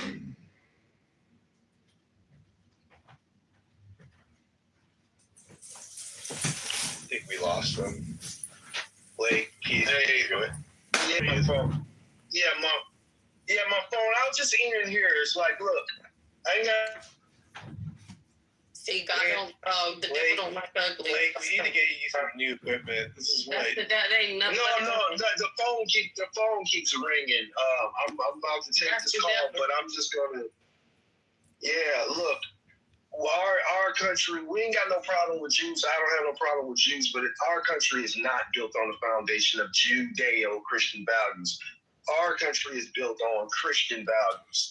The man who sacrificed his life on the cross to atone for our sins, while they screamed, "Give us forever." That ain't nothing. I mean, I do have to say, Edward, Edward, I can appreciate your. Well, I'm going to be very honest. I actually really don't appreciate the evangelicals. In fact, I think I don't even consider them Christian. And long story short, most Christians throughout the world, that makes sense for everybody. Trump lost all my respect. Oh my God. It basically ended up thinking, Jews need to return to the Holy Land and they'll be at war with everybody, how Christians had interpreted it the whole time was that Israel was basically, it was the church. It was it was accepting Jesus and the church. And basically Christianity would go to war with evil. I'll just say, as somebody who's raised Catholic, we do. You should. There's zero biblical justification. Jeez, stuttering too damn much. Shut the fuck up, you dumb bitch! I didn't fucking interrupt you, stupid whore. So, Peppy, can you hear me, Peppy? Yeah, but 1 second. We don't believe that there's any. First of all, if you know anything about Catholics, the idea of there being like an ethno-religious state, which it's kind of what it is. Catholics don't believe in that. There's a lot of strong differences that whether it's Eastern Orthodox, any of the large traditional Christian faiths, we do not have to accept it.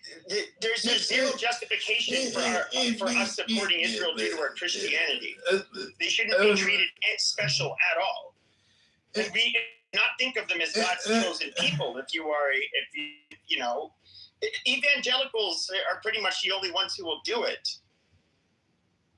And I think you guys are kind of a large part of the problem for why. Can you hear me, Peppy? Yeah, go ahead. Okay, so your response is, and I don't know if you ever really heard me share before, but one of the things I've learned in life is not to group myself in a label, Christianity or anything else. I have to know that Jesus himself was born in Israel. He was born in Bethlehem. It was prophesied he would be born there. He was a Jew. He is Jewish. For me to say that the one I serve every single day does not establish it, and the scripture does say when he comes back, he's coming back and he's going to reign on the throne of David in the city of Jerusalem. So please explain to me, based on everything you said, I'm not going with Catholicism. I'm not going with Protestantism. I'm going to what the scripture actually says. Australian So when we have these terminologies, because the word Christians only mentioned 3 times in all of scripture. There's 66 books. And all 3 times, Peppy, is derogatory. It's not positive. Okay? So when you and I have a conversation and I claim to be a kingdom citizen, you know the difference? The kingdom means his kingdom come. Not me talking about the political world of what people think about how God is. To me, if you look at Catholicism, Protestantism, all this stuff, God would have to be really confused. And I land on this. God is a God of order, not of division. I land there. Sure, but it was so with Christianity, I mean, first of all, after his resurrection, and of course he prophesied the destruction of the Second Temple, which, you know, he said that would be basically Judaism would cease to exist.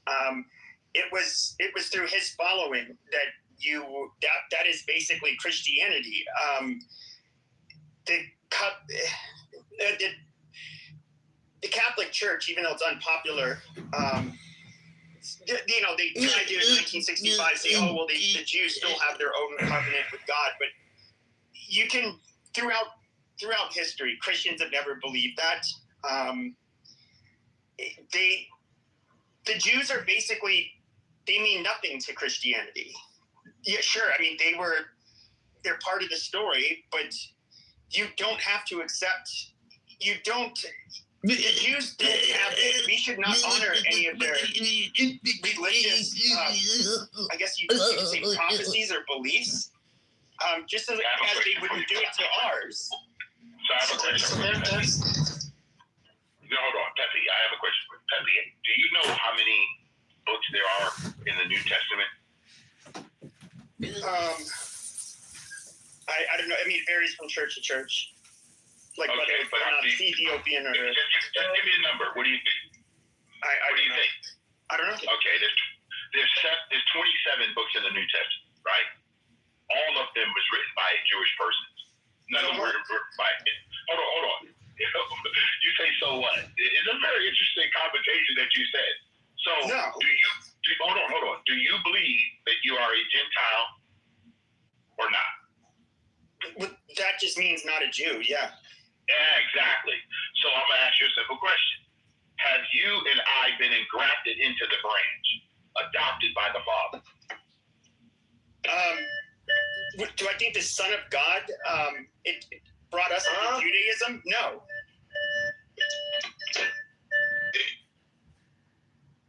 You are focused on the term Judaism.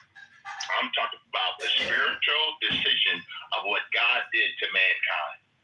The Jews are not any more special than anyone else, because remember, they're less special because they don't follow Jesus Christ. If you're a Christian, you believe that. Okay, so I'm asking you a question. You're correct in your assessment, right, Pepe? So we know that the only way to God is through Jesus, correct? Yes. But all Old Saints, all of them, the minor prophets, all of them prophesied. They were all of the teaching. Judaism, he was never. They was doing that time, right? It opened the door for the Gentiles to be adopted. Now, it's time for the Gentiles to be engrafted into the branch. Okay? God is not confused. We are. So I don't think so. Okay, I got it. But I will tell you this. You can believe what you want, but I do know this for sure, okay, that God loves all people and no people.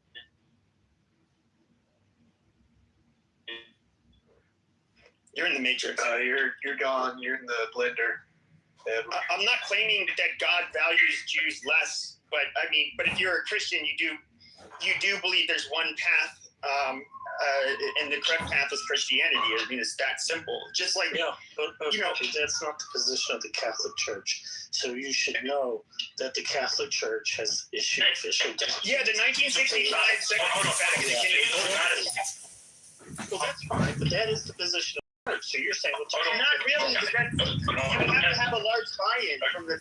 To have a large buy-in from the Church and the Vatican itself. That's the official position of the Church. You want to have your own views and state them, that's fine. But don't misrepresent what the Church says, because the Church is very specific on their position of Jews, and it's not at all what you're saying.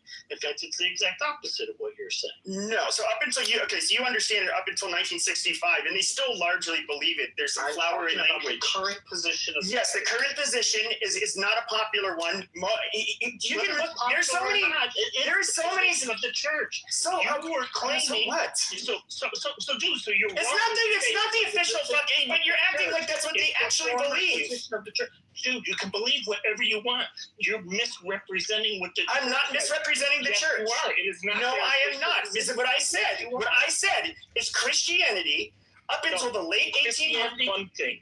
You started this conversation by saying the Catholic. No, I brought up all Christianity. I brought up all Christianity up until the late 1800s with a few fucking Anglicans who ended up saying the Catholic Church believes, and you're just wrong about the Catholic Church. Now, if you want to be a Protestant, go ahead, but it's not the position of the Catholic Church. Yeah, I'm gonna call bullshit on that.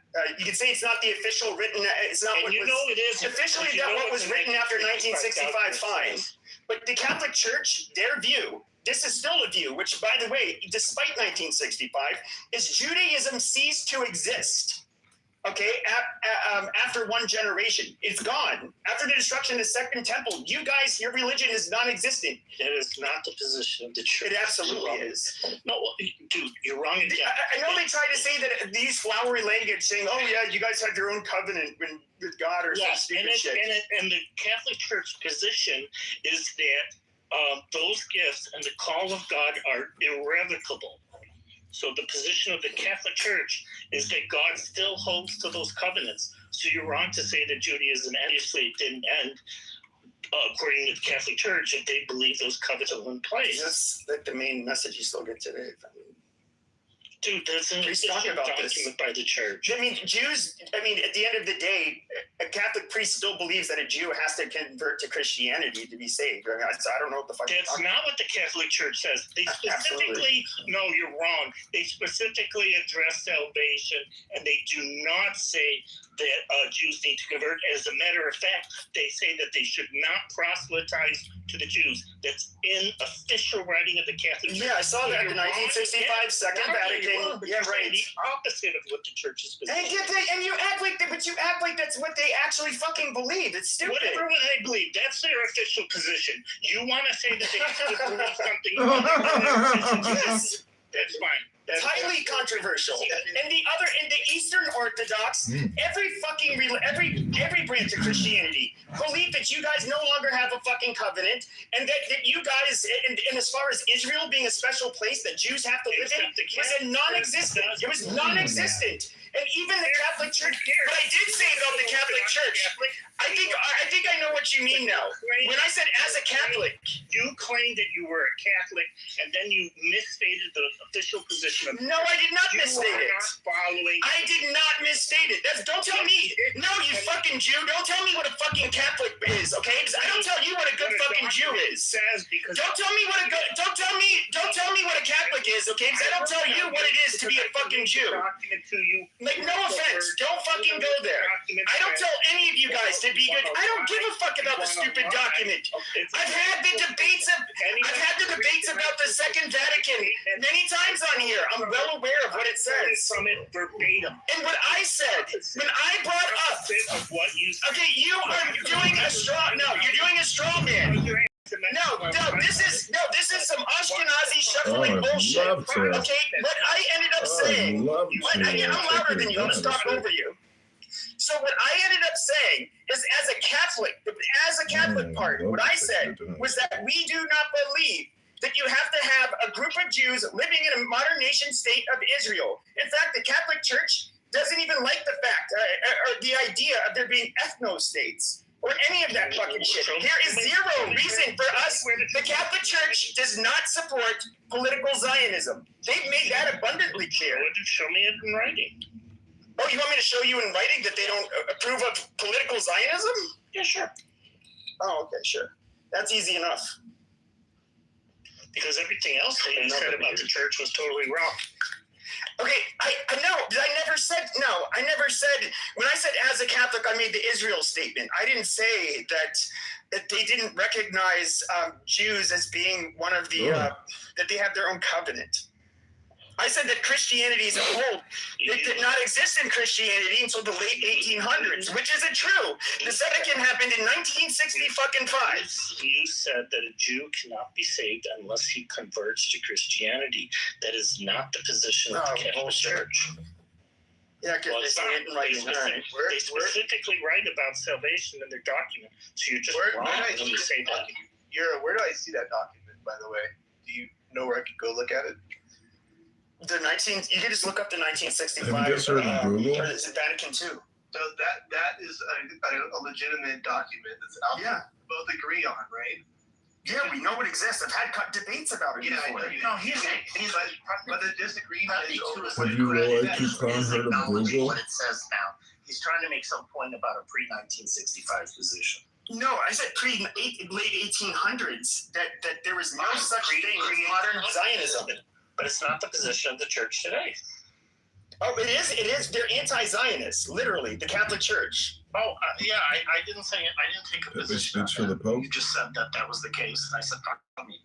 But in terms of the other things you said, that's not the position of the church.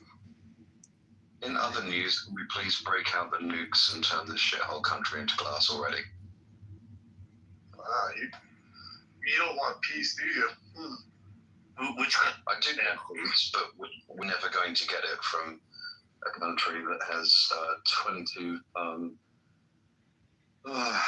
22 Jewish synagogues in it, and that was founded after the Jews were kicked out of. Did you also hear Pepe declared today that he no longer respects Trump? DJT is devastated at Pepe World. Sites and energy around the world. They're quite happy to drag the world back to the Stone Age to join them. Just enough. out the nukes. Well, I'll tell you what I'm doing now is I'm posting this in this just kind of sums it up. I just asked Grok because it's super simple. And you can see what it says. They completely reject any religious forms of Zionism, period. We don't believe that it has nothing to do with their end times. We don't believe that you should. The Catholic Church. Pepe is like an angry 10-year-old little boy who has temper tantrums and is very low IQ. And so forth. Like they're pretty universal about it. But yeah, that's the difference between us and evangelicals. How is it that they're okay with Islamic, political Islamic governments? I don't understand. Well, if they're being abusive, they're against it. But they tell it. The Catholic Church makes it clear we're not allowed to like hate or mistreat like Muslims or Jews. Like it's not. But I'm just wondering. Well, you know what? I think. Wait, Christianity came after Judaism. Maybe that's why. Right? That would make sense. Or am I saying it in the wrong order? I think I'm saying it in the right order. No, you're correct. Pepe is a subject matter expert. He is so far from Christianity as a Nazi. Like, how can it be okay to have like 53 Islamic states? You know, and then the Muslims are the real settlers, right? They've been like, it's like a kitchen that gets cockroach infested. You know, and then the cockroaches go from one room to another. It's like, or like those beetles. Fuck, I had these beetles, like the pantry beetles, and I couldn't get rid of them. Like, it's like they got 53 countries. That's around, I don't know, between 50 to 53 Muslim state countries, and then they're all fighting with the one Jewish state.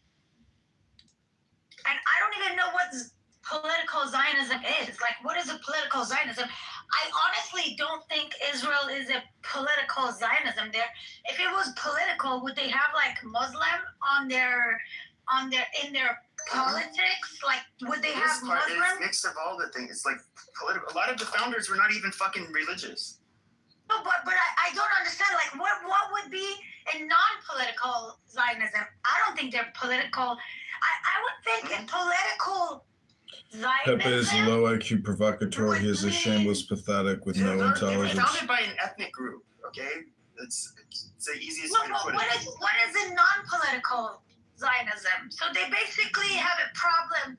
The church has a problem with the Israeli, like a Jewish state. That's what you're saying.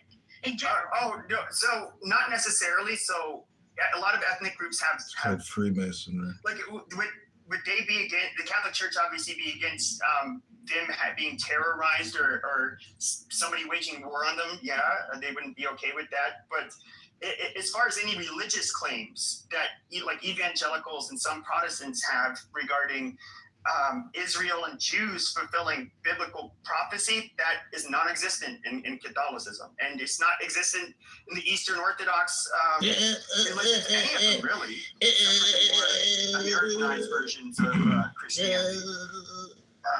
I don't know. I just don't know what I wish somebody could tell me what would be an example of non-political Zionism. So I'm assuming basically the word political Zionism means look at the neocons. Have a Jewish state. Look at so for example, the neocons in America, which are kind of like in line with Bibi Netanyahu, you know, someone like him who's not that religious, but he's a right-wing guy.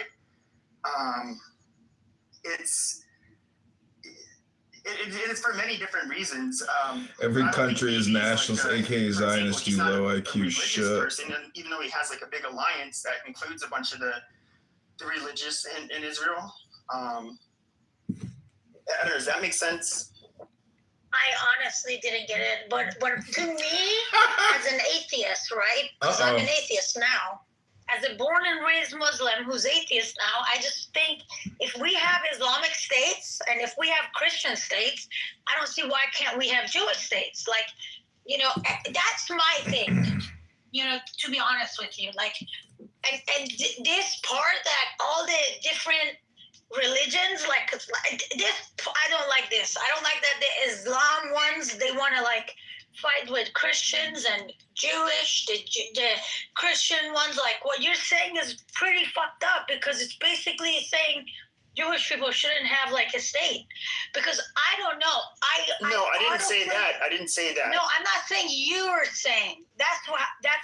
I don't think Christians, and I don't think if there's any branch of Christianity that believes that a nation state that so happens to be inhabited by Jews should not exist because it's mainly a Jewish place inhabited by Jews. That wouldn't be the case. I think when it comes to the or I should say, the non-evangelicals in particular, we don't have a religious duty to support Israel for the sake of end times prophecy. Like that's completely foreign and crazy to most Christians.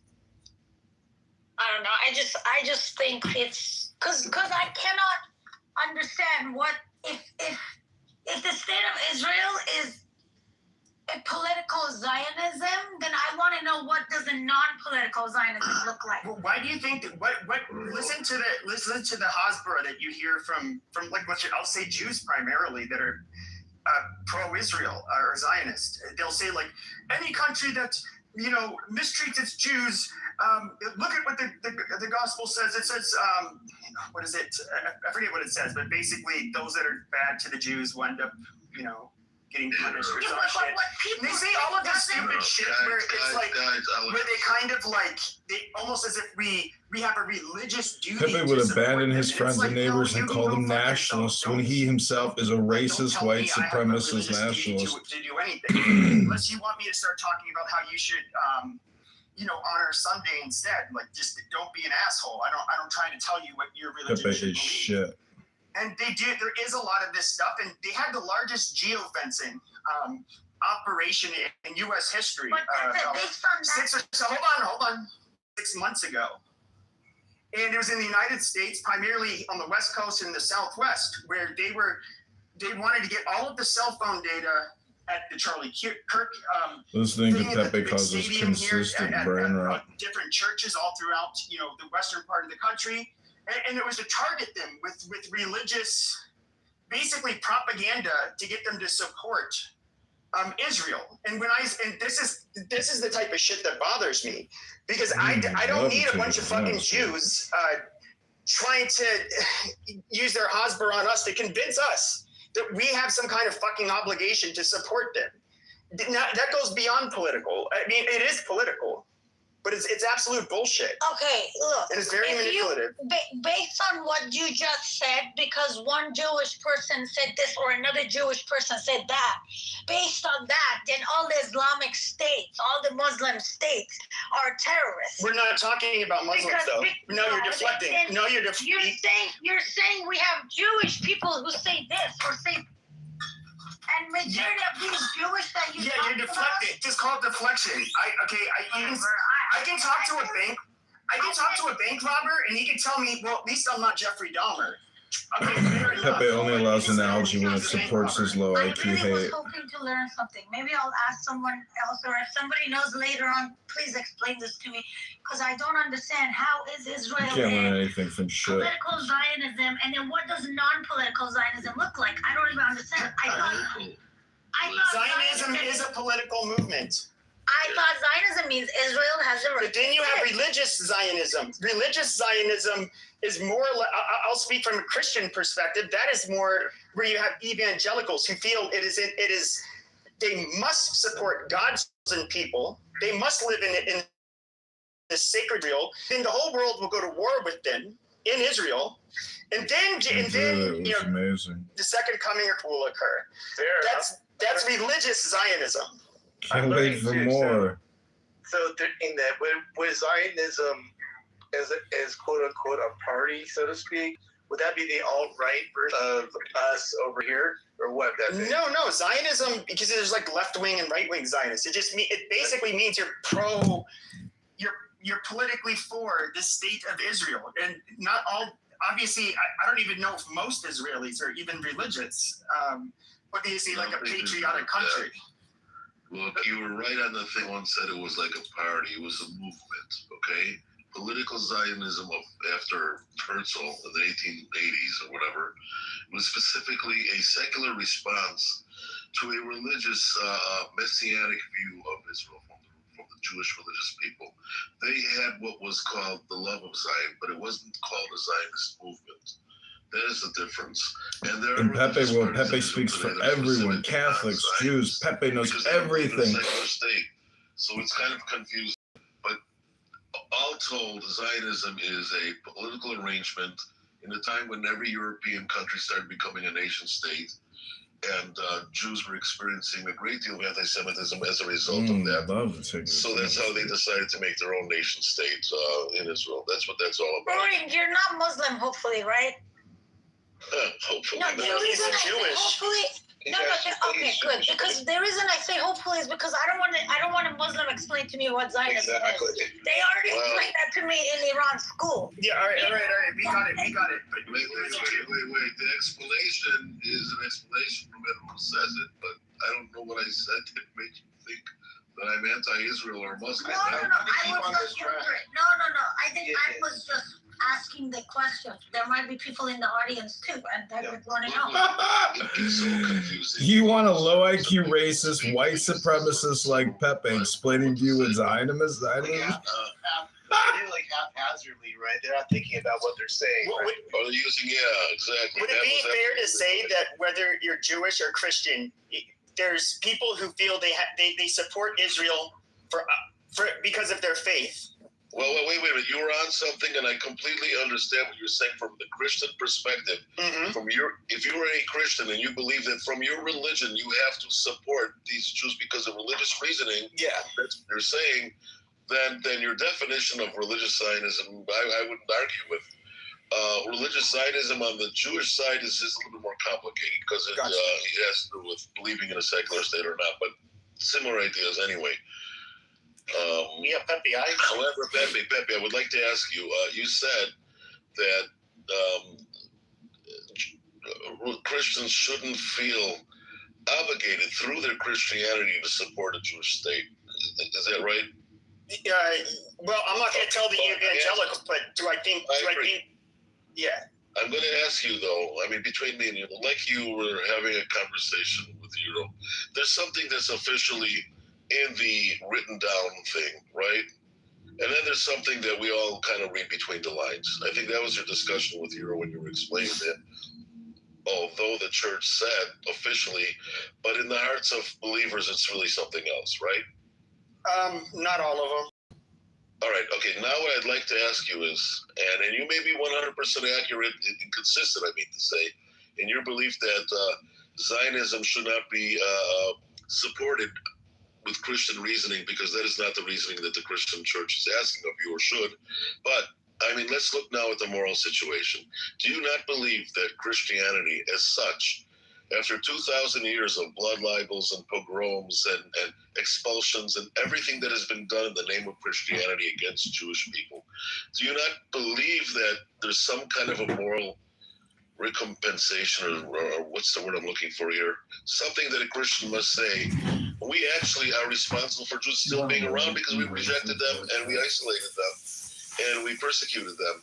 So we should be somewhat, as a Christian, who caused all this anti-Semitism, because they were way more anti-Semitism than any other religion. There are 4,000 religions in the world, okay? Somehow it's crazy, these two Abrahamic faiths, which owe to Judaism, okay, their basis. It's amazing. And you don't think, do you think that that would be an accurate, a fair... I think the Catholic Church were some of the OG anti-Semites. They were the ones that blamed you guys for killing Jesus, and like all other Christianity at the time, they had a supersessionist, like New Covenant stuff. And they absolutely, and they treated you guys, there's no doubt, Christian. I mean, there's a converse relation between, these religions.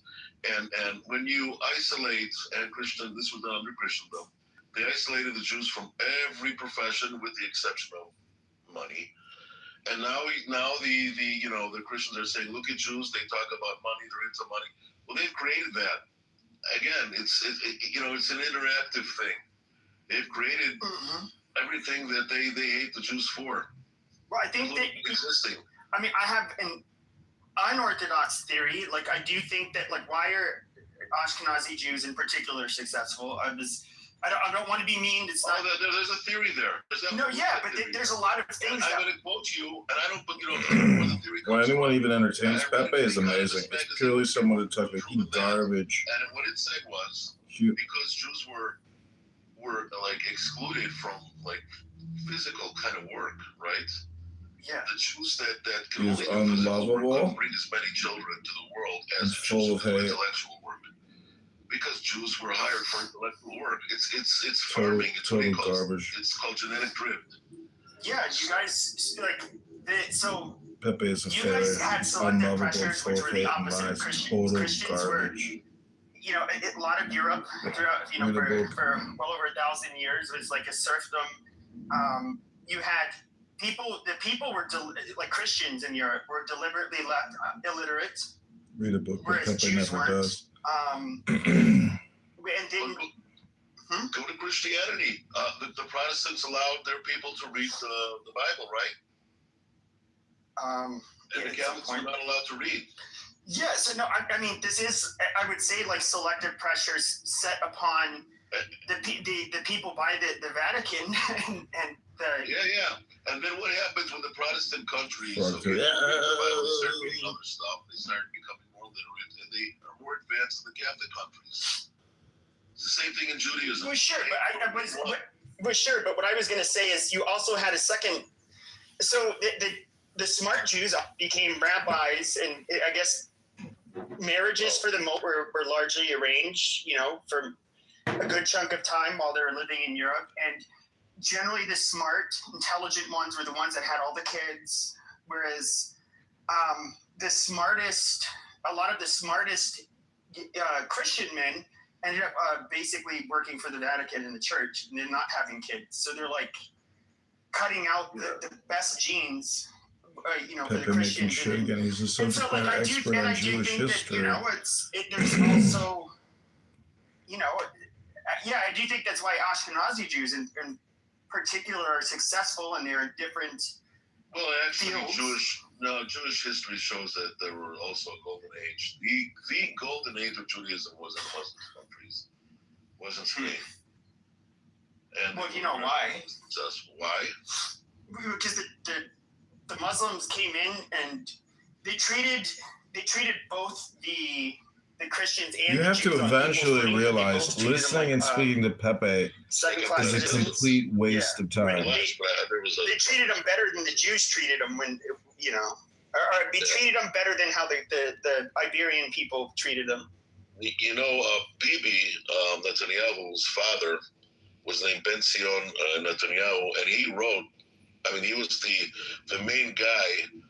He was, I don't know, it's like 4 o'clock in the morning here, but he wrote on Spanish Jewry, and he was the main scholar on that subject, and that was his specialty, because it was the golden age of Jewry. So, and there's the Sephardic Jews, they're not Ashkenazis. If they No, I know. Obviously. But for some of the first Jews here in America were Sephardic.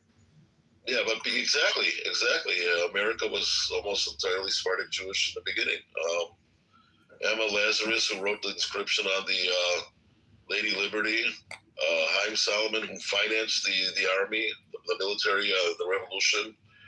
There were a lot of Sephardic Jewish influences. Sure, a misunderstood history for sure. Can I ask you a question? This comes from a different place. Now, I've been getting really progressively fed up and really fucking annoyed with Israel and the people, the loudmouth Zionists in this country. Now, it's not because of the war in Gaza. It's not for the typical is stuff. upset. But it is because Israel makes him angry. After Charlie Kirk's death, how Charlie Kirk was a big tent guy. Israel makes him angry. Now they kind of use this as a way to the people who aren't on board with us.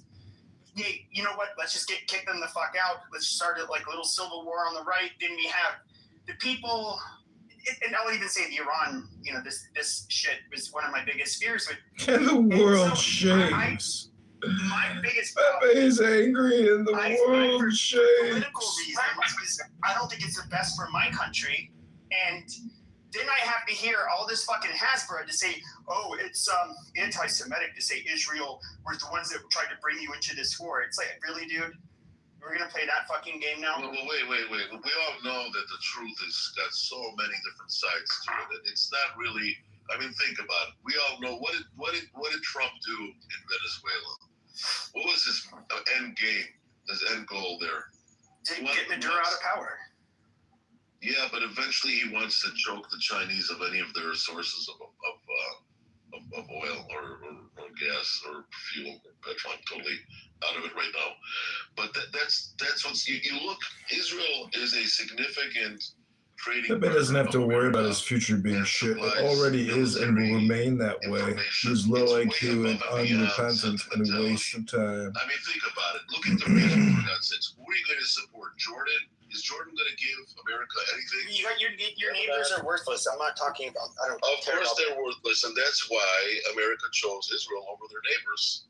Not necessarily. It had to do with the Cold War, I would think, more so. Is that at least how it started? But the neighbors are worthless, and you have something like 300 Israeli companies on Wall Street, and you have investors. Pepe doesn't think. In those companies. You have the smart Ashkenazi Jews. They do very well. They might even do better here than they do in Israel. Megatron, according to your own metrics, I mean, if we're measuring like Pepe's the importance of a country according to its impact on Wall Street or financial integration or GDP, you know, I mean, China would be. Why like, are you talking of to course, somebody in the audience, bro? God damn. Oh, sorry. Rory Humor is another low apologies. IQ shit. I mean, how are you another low defining? IQ How are you guys shit. even defining importance here, right? Listen, who has more companies being traded on Wall Street? Like I said, Jordan or Israel? And when you have Wall Street, right. Well, that's right, why I mean, you had America's always about the money. You know. Right. I think Israel consumes. You know, they tried to make a boycott on Israel. Okay, I'm talking about the Pepsi, Coca-Cola, whatever you want to call it. Okay, so Pepsi boycotted Israel. Coca-Cola was boycotted by 55 Muslim countries because they did business. They found out that Israelis were consuming more Coca-Cola than the Muslims were consuming Pepsi because Israel is a consumer country. It's wealthy, and it produces them. It consumes them. I don't know if. Well, I mean, it depends on your matrix, right? Like, I completely agree. Well, you know, America $7 billion. Can I say one thing? With Israel? Can I say one thing? What I'm saying is that if you were to say that Israel punches above its weight, I completely agree with you. It does. To suggest that Israel is a wealthy country, you have to define those matrices, right? It's not as wealthy as what are you talking about here? A lot of the other countries, but let me but they actually innovate things, and they actually. Arab Emirates definitely punches above its weight as well. The Arabs are also, they're just worth, and I'm not trying to be mean, but they are also kind of like a worthless group of people that have oil wealth that innovate nothing but their money. And they have to bring in basically foreign talent to keep everything worthless. Why would you? Oh, shut up. Who do you think supplied America? Canadians are pretty worthless. Right. Who supplied America when America was in the Vietnam War? Their biggest fear was the Katyushas from the Russians. And who do you think handed over to the Americans the Katyushas when they captured them in the 6-Day War? No, I'm assuming you're going to say it's Israel that did that. Israel did it, and it's on the record. President Jackson. Sure. I mean, I'm just trying to get, I'm just trying to be a little bit more specific here. Like, what exactly? There's a myth out there. There's a myth because it looks on the surface that there's a lobby and the AIPAC lobby. The AIPAC lobby is the worst shit. Okay, the AIPAC lobby, according to somebody on this app once said, it's not even the 20th most influential lobby as such. Oh, I agree. Yeah, I agree with you. There's a lot of anti-Semitism in there. I see what you're working against. You can side with a Western democracy, and you could want that Western democracy to be what do you call it, like a fortress for America in that region, or you can side with this bullshit Islamic polygamous. None of us are. People like me are not. I'm not attacking Israel from the left or from. The Islamic people, I don't trust them whatsoever, and why? They can't convince me that they're people that you want to side with. I don't know what good comes out of it. Just like everybody else. I have a question for everyone. Can anyone share with Edward? Does God have an opinion opinion on any of this? Does anybody know God's opinion? God?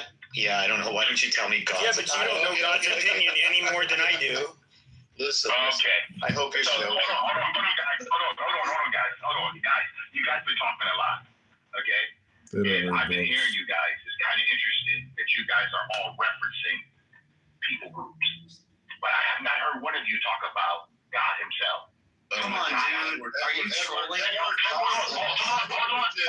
He's the always count on Clubhouse. He's the guy that runs the fucking shelters to the He's the originator of this topic in question, so please let him know. Exactly.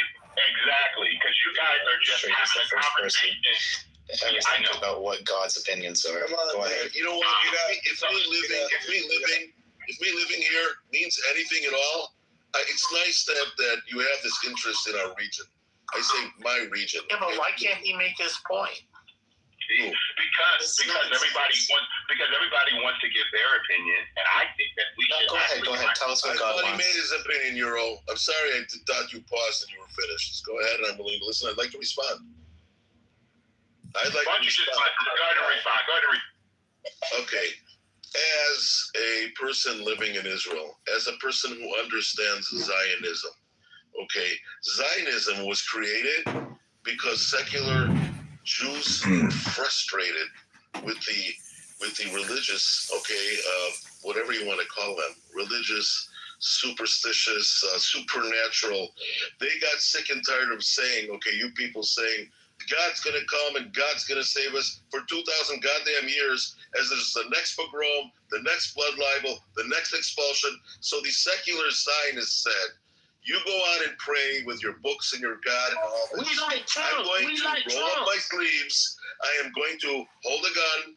I am going to hold a shovel, and I'm going to make a country with God or without. That is what Zionism is about. Okay? Taking control of things for yourself. Okay, yeah. Okay, so God is great and God is wonderful, but God will create the shelter when I go to. Okay, the architect did. Okay. You understand what I'm talking about, Mr. Edward? So Rory, I want to make sure that was your response to God's opinion. Is that what you're saying to me? That was your response to God's opinion.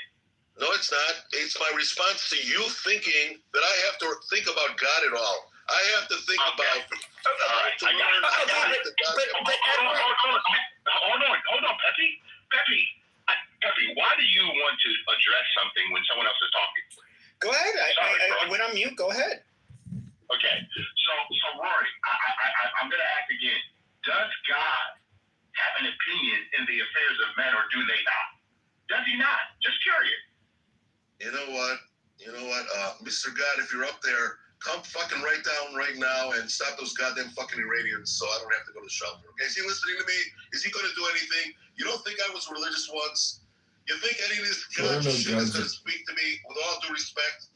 Why don't you come here and live and pray, and why don't you go outside when they have those fucking bombs coming, okay? And show up your fucking Bible and your book and see if that protects you. This is, I didn't mean to be this rude about it. And anybody who knows me knows I'm not a rude person. But please, Mr. Edward, do not tell people who are in the field playing the game, please do not tell them what they should or should not be thinking and judge them accordingly, okay? So, after this, I want to ask Edward. I want to ask you a question, Edward. After this, you can ask me a question after. So, Rory, could you please explain to me, what did I say to offend you? Please explain that to me. What did you say to offend me? You think? What did you say that offended me? You know, like I said, okay, I don't know where you came with the God business. Maybe you didn't mean to judge me, okay? But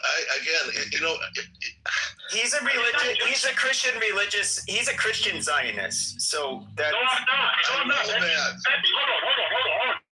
When have you ever heard me tell you that I was a Christian? You were saying, dude, I know you. First of all, I know you. Peppy, you do not know me, Peppy. Peppy, I want you to tell me, Peppy, date and time when I ever told you that I was a Christian. You didn't use those words. You said it earlier. You said it's a biblical. Yeah, you said it. Exactly. You fucking liar. You said it. Dude, wow. So hold on. I just want to make sure.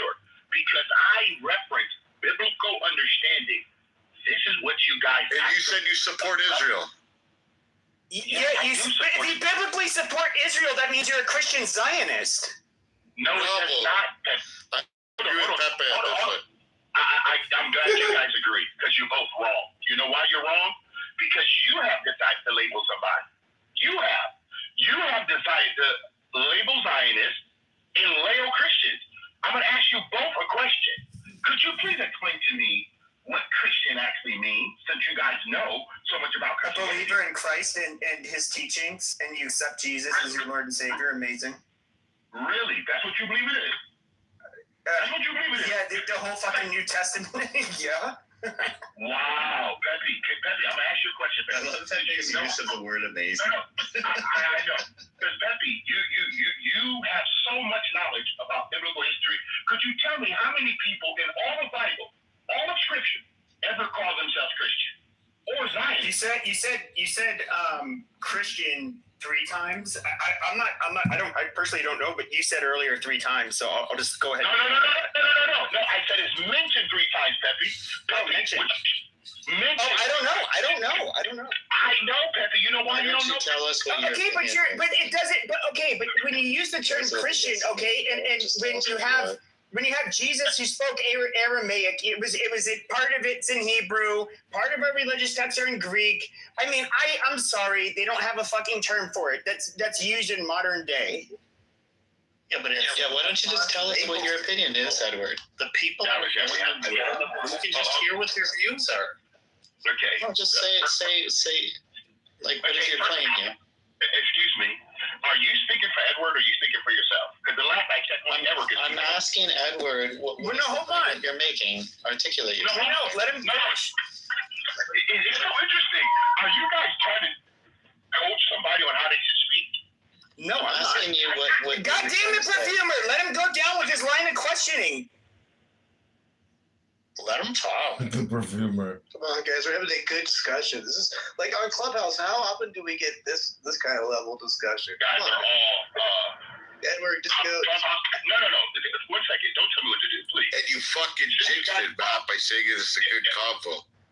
Yeah, no, he did not. It was a good combo, but because you guys are all biblical experts and you guys are living right, you're doing everything correct, I'm just going to go on mute and let you guys continue your... Okay, let me ask this question.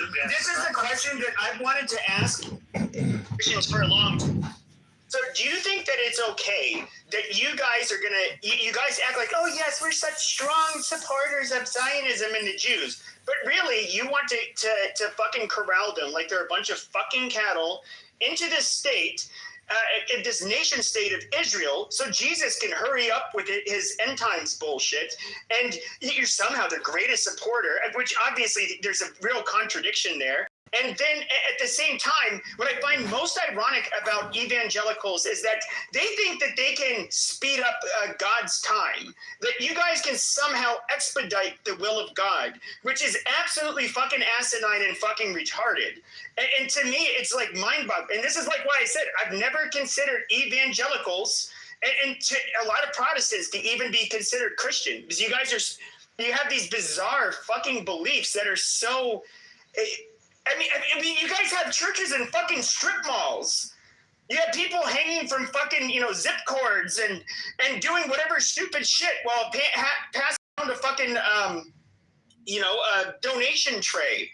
It's some of the weirdest shit I've ever seen. Like, it almost like feels like if you're gonna go to hell, you'll be in one of those churches. And with all that aside, what I see Christian Zionists doing with their willingness to be war hawks and to, I guess in a way, they can work in Israel's favor. They probably think evangelicals are a bunch of retarded people, which they are. I guess maybe it's a mutual relationship with different goals in mind. But do you think? But does God want this? Does God want you to cattle the Jews into Israel and have them go to war with everybody so Jesus can return? Is that what God is asking for?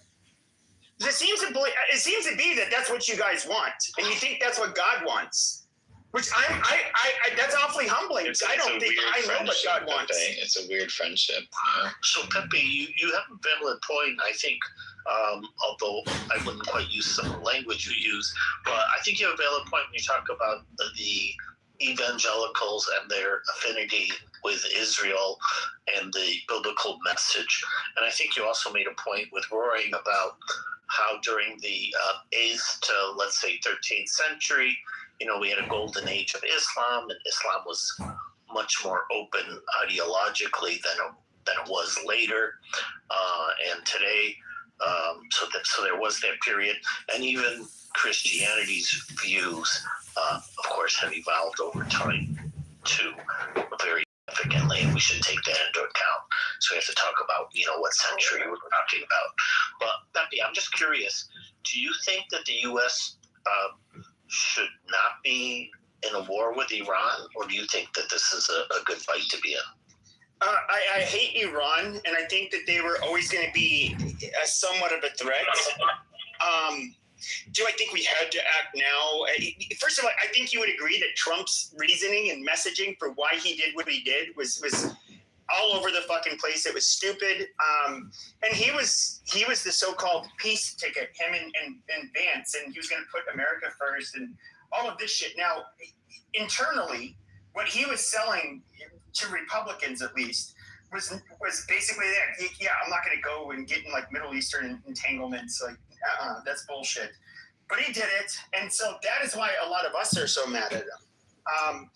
Yeah, but I'm asking a more specific question because do I think it's bad? Well, it's still early. Potentially, as uneasy as I feel about it right now, it could I guess end well. How well? I don't know. So you're not against it? No, I hate the IRGC. Like, I don't think they should. No. Are you for or against U.S. intervention in Iran right now? The way we are at this point, I'm against it. Okay, and were you against all of it from the beginning then, or are you saying that they're just doing too much? Yeah, I think this was too big of yeah, I think it might have been too much. But like I said, I don't. The future will tell what the outcome of this war or this battle. Too early to say, bro, for sure. Yeah. And you can't go by outcome. The president, when he makes a decision or when governments make policy, right? They don't have a crystal ball for the future, so they have to make it based on current situations. Yeah. So, like, do you agree that Iran poses a nuclear threat, or do you think that there's not a nuclear threat? Not at this time, no. Right, but do you think that there's a future developing nuclear? Yes, I think we'd inevitably have to bomb them in the future and set them back. So why would you get against it now when it was going to happen? Yeah, so what the right timing is. So Pepe, I'll put a link in the chat which you can have a look at if you want to in your own time. That summed up essentially what would have happened had the the fact the October 7th attack on Israel would go down as the biggest fuck up for the radical Islamic regime. What was supposed to happen was that they were supposed to engage in a war on all fronts against all the proxy groups, a ground war which Israel was never supposed to win, and that they couldn't technically win. Yeah, but that's retarded. It's just the fact that they thought they could do that is retarded. It was bound to fail. That's why they call it the Al-Aqsa flood. Yeah, that's what I understand about the situation as well. Yeah. You dirty. And that's why literally the plan was a ground invasion would radicalize the Arab street, and Iran's proxies would activate from all fronts simultaneously. Iran would be fighting. Yeah, it's a harebrained scheme. I get it. These fucking retards thought that they were going to go in and conquer Israel, which is just fucking stupid. Yeah.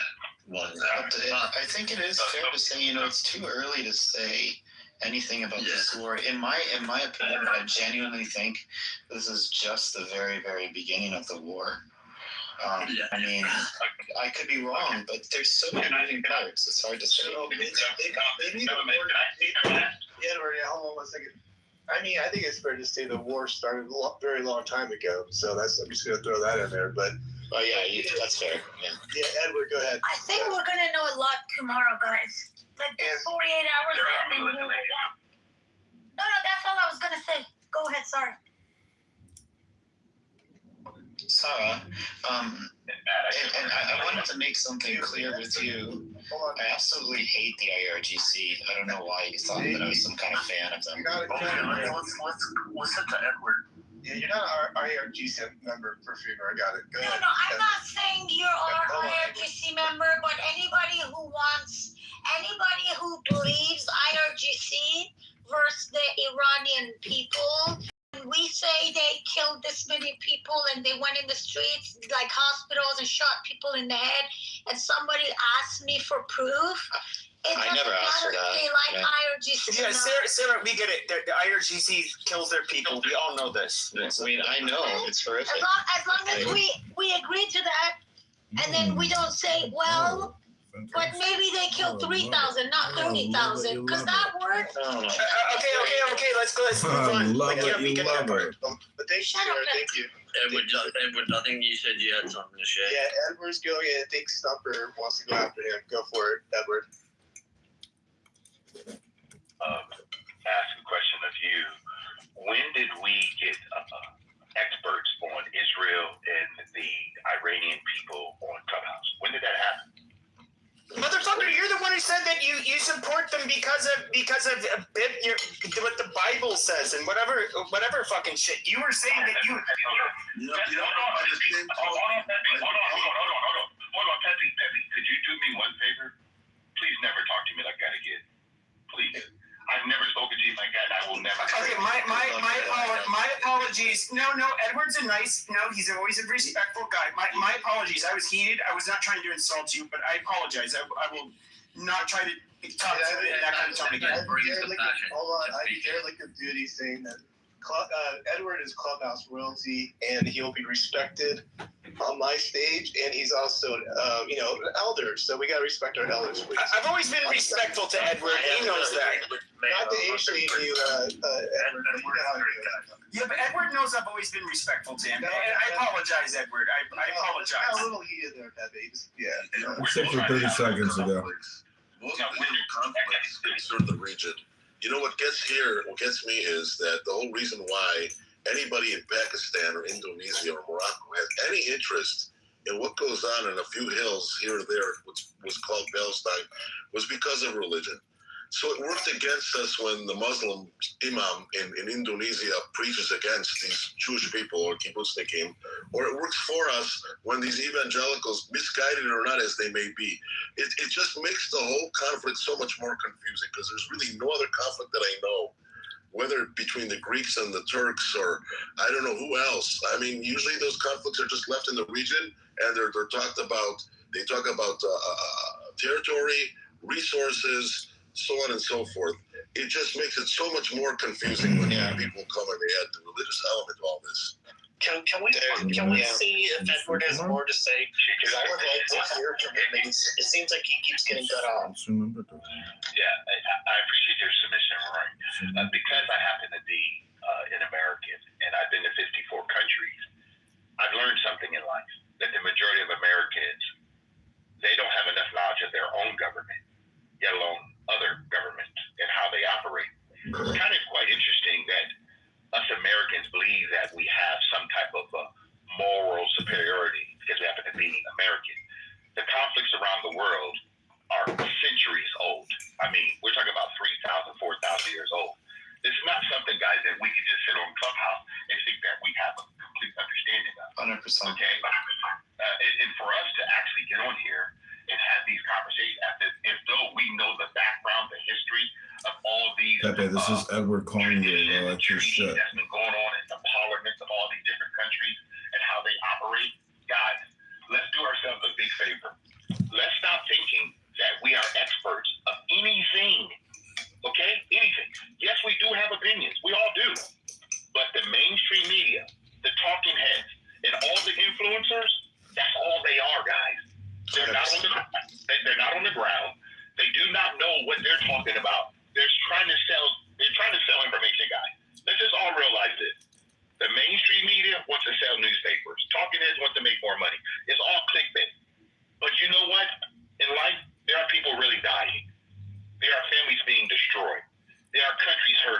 Oh, this is real life, guys. Okay? All I'm trying to get us all to do is let's take a pause.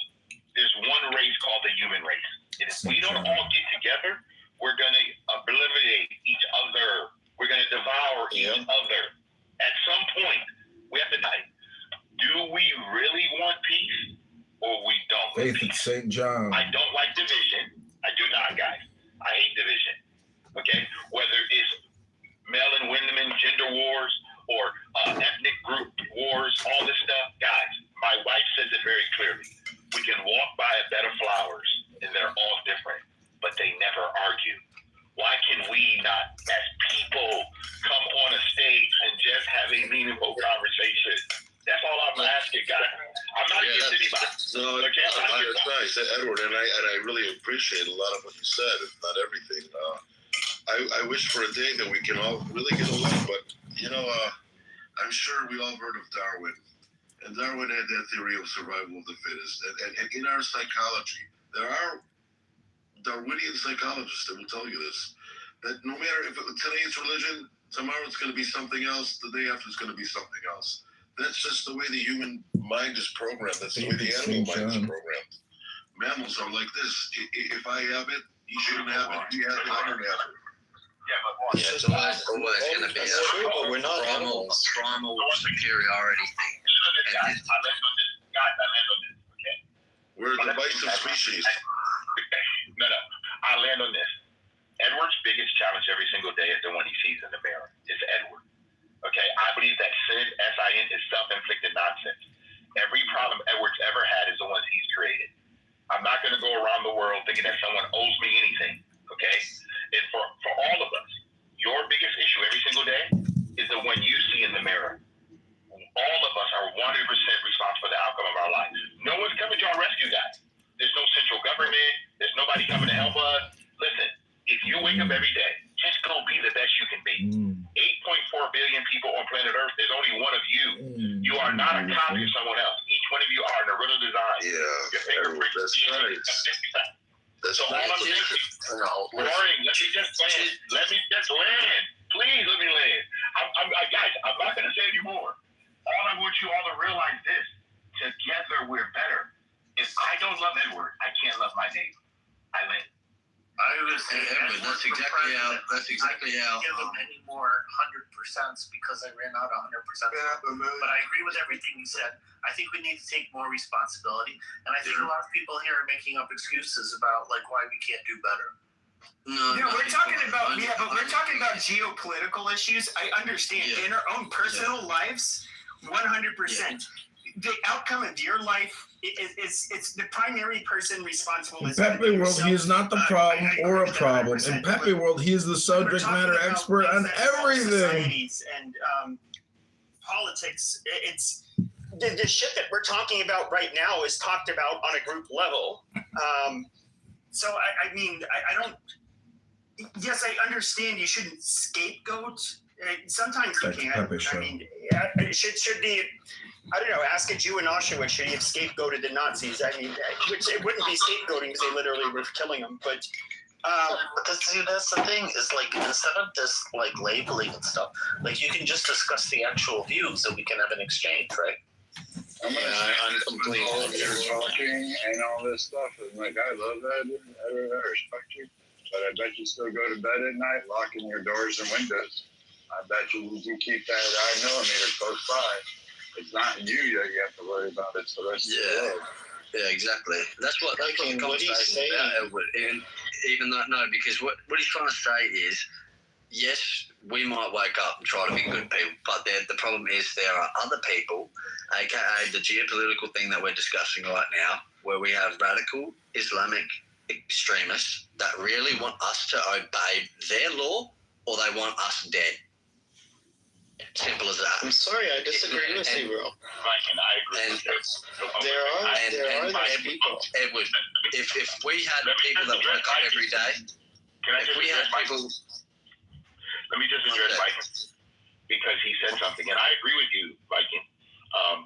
Because we do. I live in a country that I have a right to bear arms and protect my property, and I will do that. At the same time, I'm going to do everything I have to make sure that I'm not causing injury to someone else.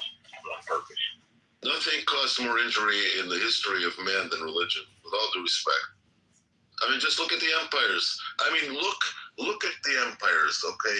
You had the British Empire, out of greed, they controlled, 40% of the world. You had the French Empire, out of greed and power.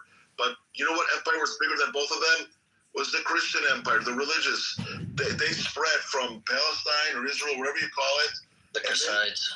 They control 50% of the world in the Abrahamic religions, because there's nothing more evil, okay, and more, what's the word I'm looking for, conquest-oriented and conquering and greedy and anything you want to call it than religion. Okay, that's exactly what it is. That's what it comes. Hey, Lion, would you extend that? I mean, I would go even so far, because I'm completely in line with you, Lion, as well as Edward. I have the exact same sort of moral compass. I think that human beings really need to, we need to evolve to something better that goes beyond tribalism. So I would say it's even beyond religion. It's tribalism. It's. You don't think that involves I'm going to say, and I don't mean this to be a smartass, but I do think that there has to be a literal solution that has to happen with. Hear me? You're the Matrix. Yeah. A little bit, but go on. Princess, you're projecting. I think there would almost have to be a literal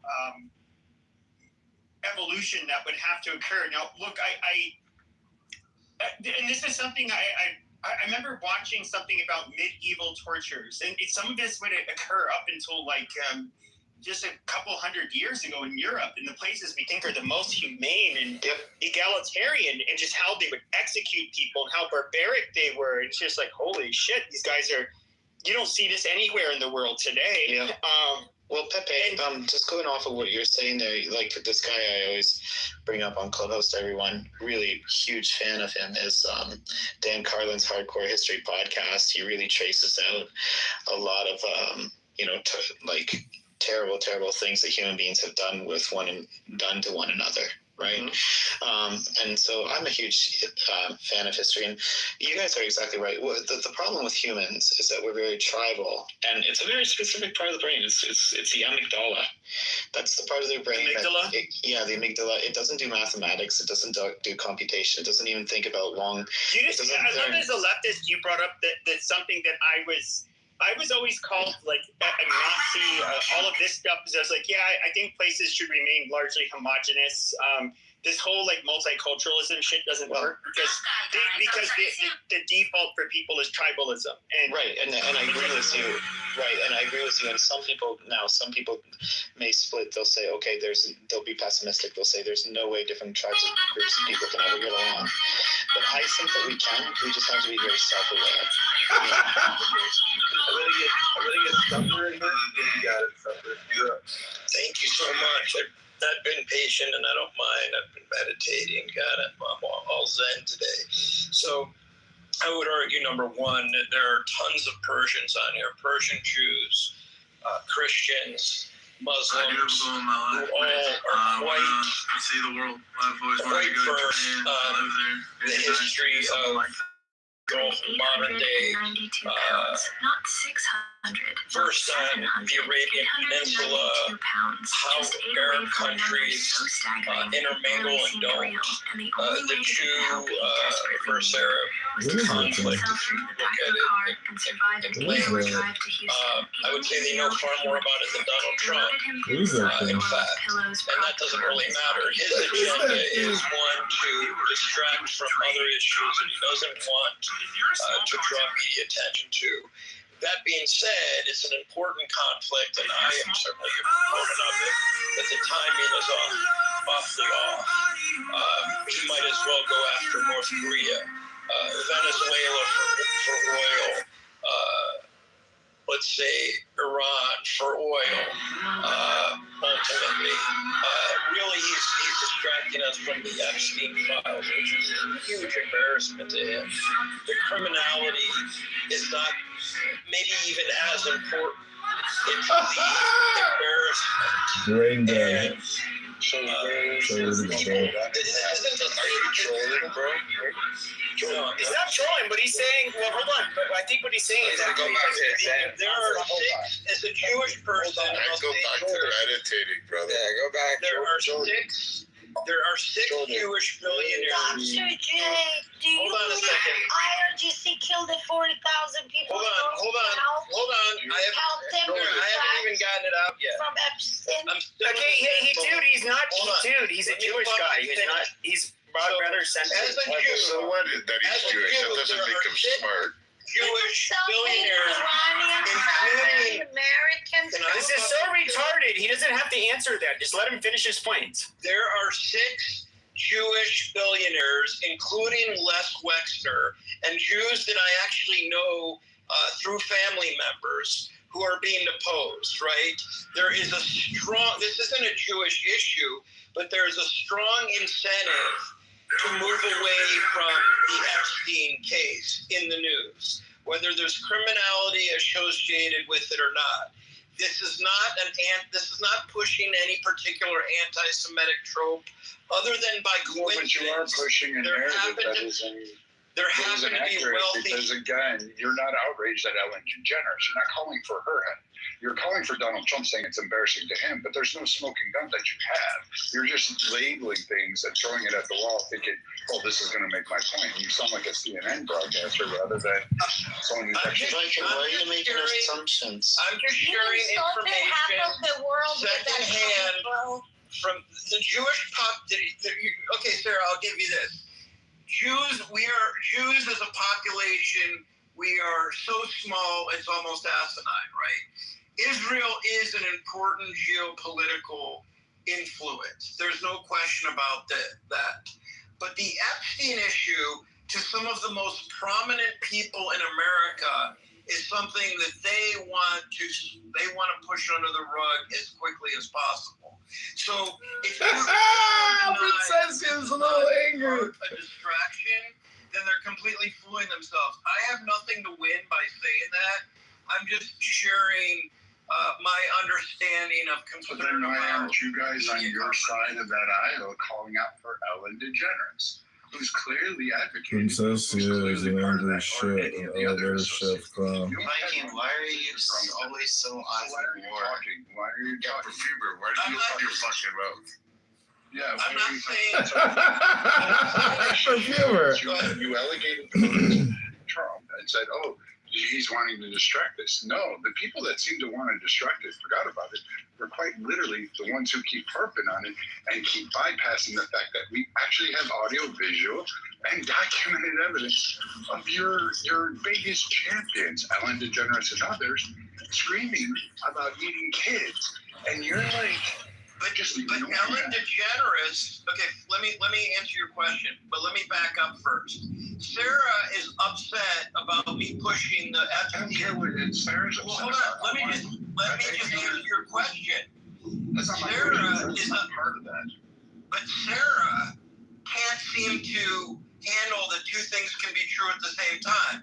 One, Trump is not using this war to distract. You guys are just shutting him down. This is bullshit. You guys don't even let. I agree with Pepe on this. We got to have a real honest. If he wants to do an honest conversation, or his own thoughts. Man, I'm trying to. I don't know where the other people are coming from. I don't disagree with liking that Ellen DeGeneres. I think the Ellen issue is fine. Why not push that? But I don't think she has the influence of someone. Jesus Christ. No, I want to ask Oh my God, can you fucking finish? Like, you're literally, you guys are not letting him get a fucking thought out. You keep on doing this shit. It's commentary or questions. Jesus fucking Christ, while he explains it. Sarah's the worst. That's where you fuck up his whole fucking point. Okay, shut up. Dr. J, does the FBI listen to the president or no? So one of the reasons that Donald Trump, well, I don't want to say directly because I'm not going to say I have firsthand knowledge. I would say that he likely requested or put pressure on his director at the FBI to vacate many positions was so that he would be able to maneuver with more Beyond. ease regarding some of these issues. I wonder if no, but remember, when was Epstein arrested? The first term of Trump. 2000. I'm wondering. No. You're talking about the first You have time a and then jihadist released, and inside then you, he was Nora, arrested again and you are a during fool. President Trump's Beyond first naive term and presidency. low IQ. If President Trump was guilty, There you go. could he have not helped to prevent his arrest to begin with? So Could he glad have not for helped you. him to leave the country? I just feel like this whole thing is a little bit weird. So I don't think that Donald Trump, remember, he wanted to expose this story in the very beginning, right? Prior to the last election. But when things started to turn and he realized that he was more in the spotlight than he probably recognized, it wasn't such a good Projection look. Nazi, Then that's there you, was Nora pressure Catfish. from some of his peers in the billionaire class who also didn't God anticipate bless that the the man. files would expose to the way they have, nor would there be the same fallout. Like I have a physician of mine. God bless a man who who's in the frees files. himself of He's you actually forever. a great guy. By happenstance, he was referred to God bless a Epstein man. to help a patient, and he's been hammered because of it. So Projection Nazi, that's you, clown, Nora Catfish. who God bless a man who frees himself I of don't you want to say forever. innocent bystanders, but just because you're listed in the files doesn't mean anything. And I don't know specifically what Trump doesn't want to show, but there's definitely something that people are very concerned about, and there are other people in that class who want stuff swept under the rug. For example, But again, that's drifting away from the point that I originally asked you. You stated Trump in the beginning. There's no smoking gun there. There's no direct evidence. There's nothing. There is literally nothing. All of those things that you've stated literally come off the hands of debunkable BS. But the people that are implicated, that we actually have irrefutable evidence that should be warranting arrest, your Democrat-hating friend don't advocate for literally, you are not protesting outside Ellen DeGeneres' $90 million mansion. You're sitting there saying, well, Donald Trump. You're not advocating for that arrest. And that's what's ironic in this, is that you bypass all that and say, sure, she should be arrested. But you're not going there. But she's not leading the country. Donald Trump is, and of course he's involved in a war. So I don't think that takes away from it. But I do think we should let him finish what his whole point was. I can't get it. I don't even know what it is at this point. This is a bipartisan issue. This is something where both the exposure for Republicans and Democrats alike is unreal. And so the most influential of them, those are the ones, of course, pushing to move the narrative out of the two clowns, coverage, right? And so we're hearing about kind of the lower level, the low hanging fruit. Those are the people like the clinicians who were called out and have faced consequences like losing media opportunities and contracts with pharmaceutical. Thanks for all the laughs at your expense. It's not the same as a criminal indictment, which is what you advocating for, which you and literally the entire left has been for. You haven't advocated for that. Like, spare me, you lost a movie opportunity, or you got an appearance on I don't know, Wheel of Fortune, but like. No. He's talking about why these elites are basically why these people are trying to just make a distraction because of the Epstein files, and so they want it could be part of the equation, is what he's saying. Yes, so he's not saying that's what he's doing. Not the sole reason. That's not what he stated. He said Trump. Absolutely, is what he was stating. I was listening to him. No, he's not. Rand said. He said. George said, and I quote his words back to him, is that he says Trump is using this as a distraction from the Epstein files. Yeah, that is not what Trump is doing. Okay, but he can be using it as a distraction both on behalf of Republicans and Democrats alike who comprise the elite class who are very concerned about more information reaching public consumption. I agree with you completely. Dr. Jordan can't get one client to actually benefit from his amazing consulting services. Why would anyone hire someone who spends all his time discussing Trump and narcissists? Okay, I think it's. How about if I say I think saying could is not a contradiction, bro. Okay, so let me add one last thing. Here's for simpletons that think in terms of black and white. No, I need Canadians to just disappear. Here's what got me to this point, because we're so consumed with international national news coverage that some of the things that normally would get lit up on CNN aren't, right? Because there's just too much else going on. So here's something that happened at an institution that I attended, and I'm not going to go into the whole history of my what I was privy to at one point. But so at Ohio State, okay, after Les Wexner was deposed, right? And if you remember, he is the wealthiest man in Ohio. He is he's in Columbus. He was the owner of he's the founder of L Brands, formerly the Limited Brands. It has all kinds of has diversified his portfolio beyond recognition. A couple weeks ago, the president of Ohio State University, which is within the top 5 universities by size, was forced on or offered his resignation, but presumably under pressure, right? So if you follow Ohio news, which I have only been secondhand finding out from Kitover Association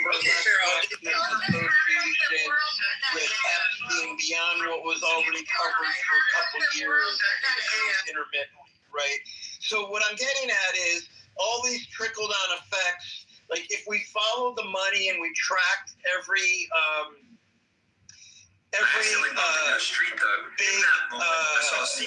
mogul who's involved with Epstein in some way, shape, or form, we're seeing this trickle down effect. And I don't want to say the premise is that these people have reason to push Donald Trump, whether he himself is implicated in any criminality or not, to cover this thing up as quickly as possible. Many of them are connected to his people in his cabinet. Some of them are in his cabinet. Why is it hard to believe that this war is a good look for Trump on many fronts, one of the big ones being that it helps his cronies out? Why is that ridiculous to even assume, much less confirm? It's not ridiculous. It could be part of the equation. You made your point, you know.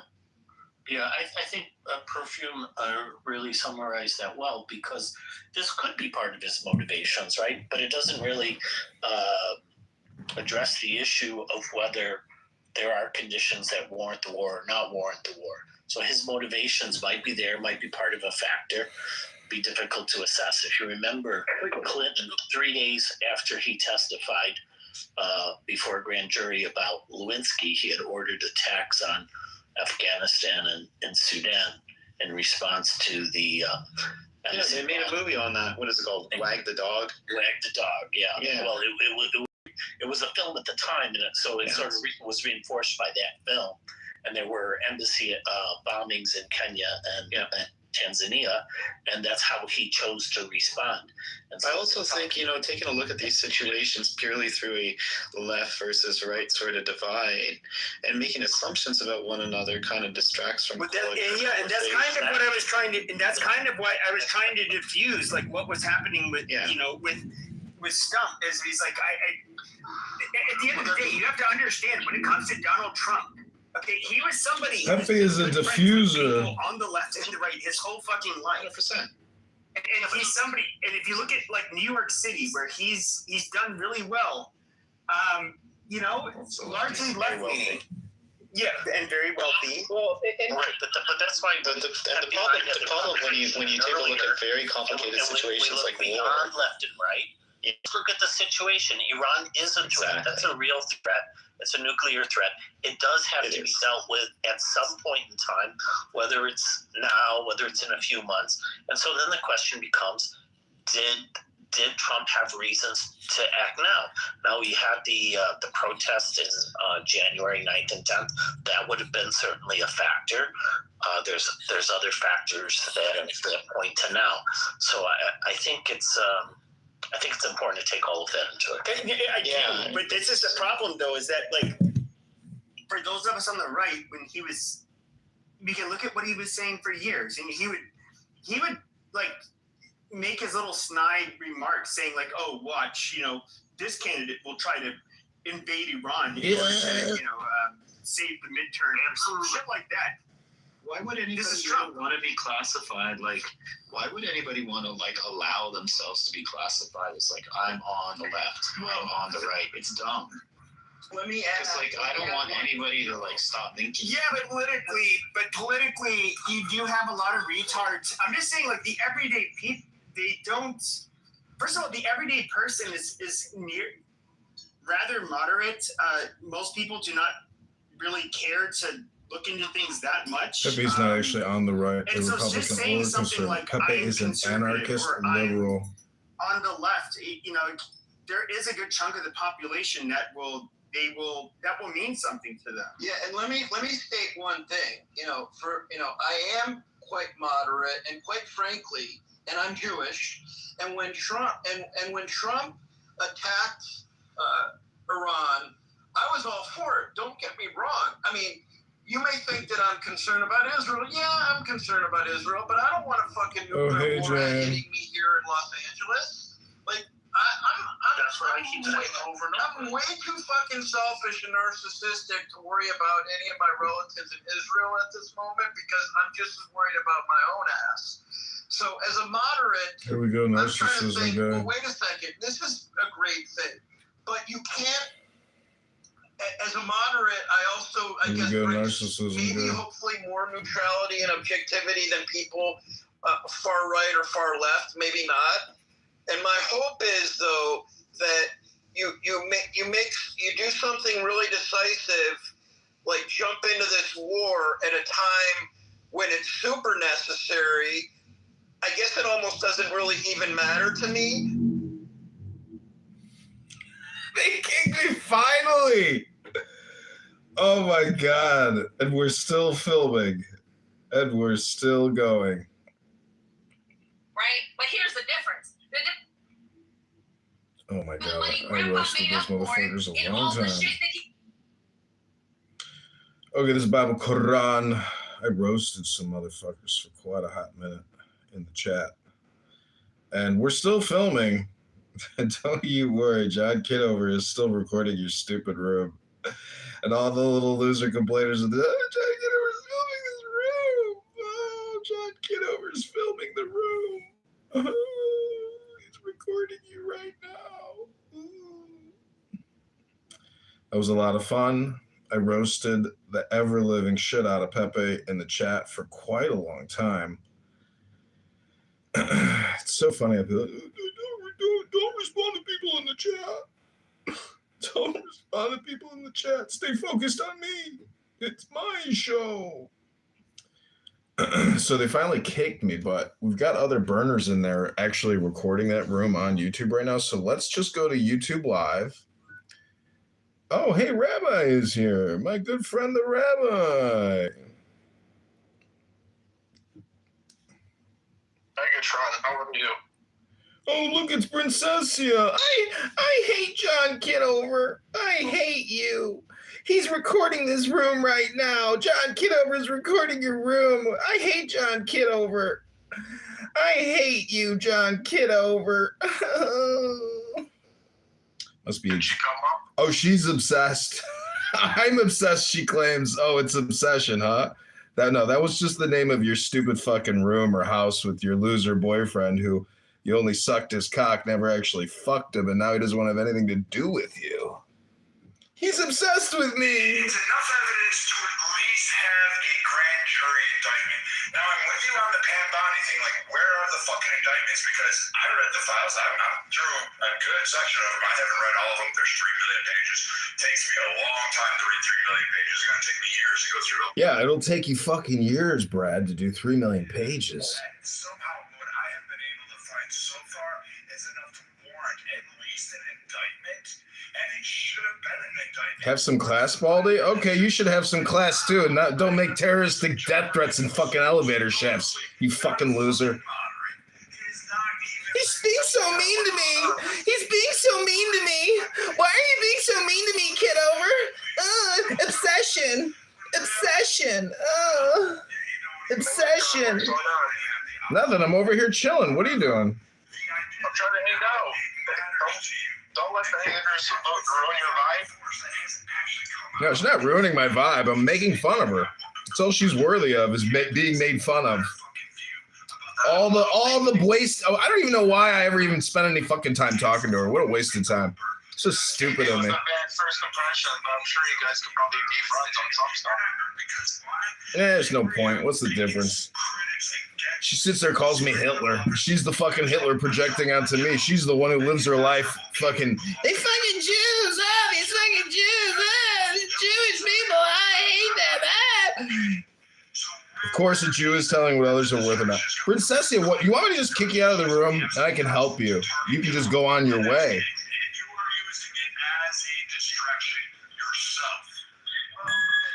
You look so ugly on camera. Yeah, go on camera, you ugly bitch. We already know what you look like because we've seen you in the elevator shaft, you 40-year-old hag. I like how you said that. I see myself as a Fucking, oh, you're so ugly. Bitch, you're projecting again. Go look in the mirror and tell us what you see right now, Princessia. Oh, Diego. Oh, Diego, I love you, Diego. You're the greatest man in the world. I've got nothing in my life. No one loves me.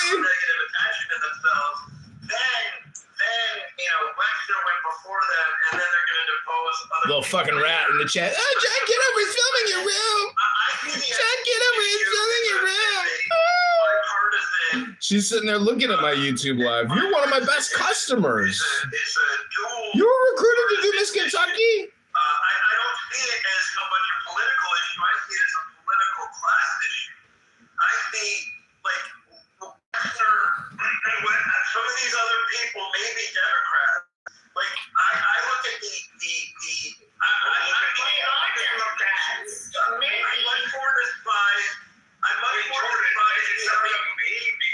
It's a definite. It's not maybe. Look at how you. Exactly. It says maybe. I mean, they are. Exactly. Ellen's a fucking bleeding heart lesbian, fucking camel toe licking, fucking Democrat. But Trump ran in circles with these people. He's friends with these people. But Dr. Jordan has always been like a moderate since I've known him for the last several years. Let me help you, Princessia.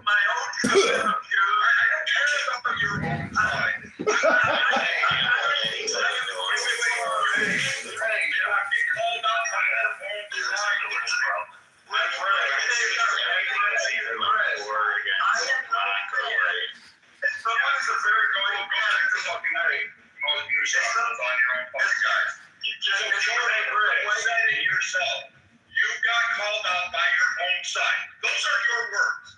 No, not for that. Not for that. But anyway, I'll go back to that. You know me. I'm not saying that you're wrong. All I'm saying is that if anyone's been attacked by liberals on this app, it's been me. Oh, yes, you're the private place to go after. I'm sure. I would say yes, he absolutely would, because he says, okay, look at El Normo, for example. El Normo, like a classic liberal, like he's somebody who gets shat on by liberals on this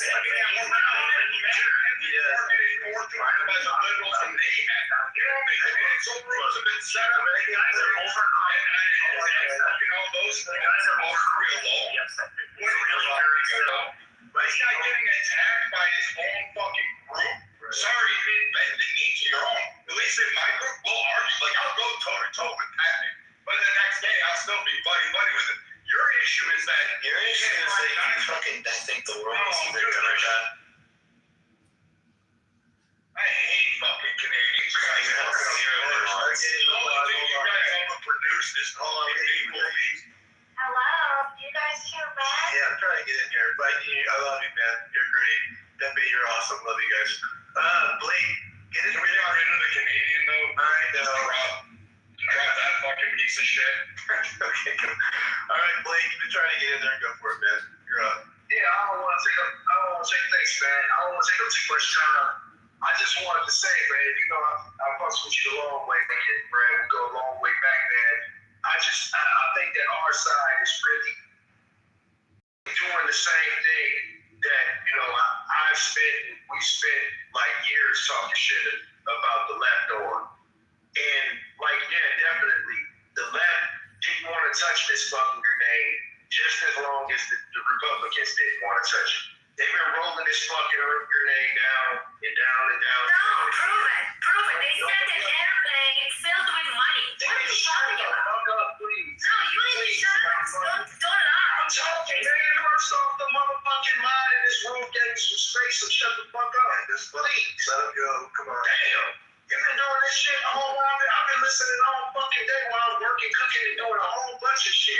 And I ain't seen you got off the motherfucking app and do shit. Go on. Do you fucking cook for your fucking family? Do you fucking do anything besides interview people? God damn. God damn. I'm just saying, because you got fucking Tourette's or something. Blake, oh God damn. I'm coming back, bro. Hey, Sarah, I love you. Guys, it's the first time she's in our space. Can you guys not chase her out? Like, she actually participates good. Like, let's have new people come to our space. Come on, lady. People should let people get interrupted. Stop interrupting. You gotta tell her not to. There's no reason for, like, personal insults. Sarah, you're interrupting him. Like, just stop. Okay, we can move forward. I forget her name. I don't know how to say it, Sarah. You know how to say it. Is there? If you look at her ads, guys, the words say the name. Hello. Okay, she does contribute a lot. I like her a lot, but I like Blake too. So Blake needs to be able to finish. Thank you very much, everybody. She had to hide some that's like what I'm saying. Jesus Christ, let him finish. Fuck off, Pippin. Pee-pee.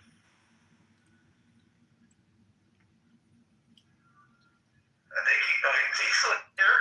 Blake, are you there? Blake, go on. Sorry. I'm sorry. I don't know. I didn't think that Sarah shit had jumped off the mic.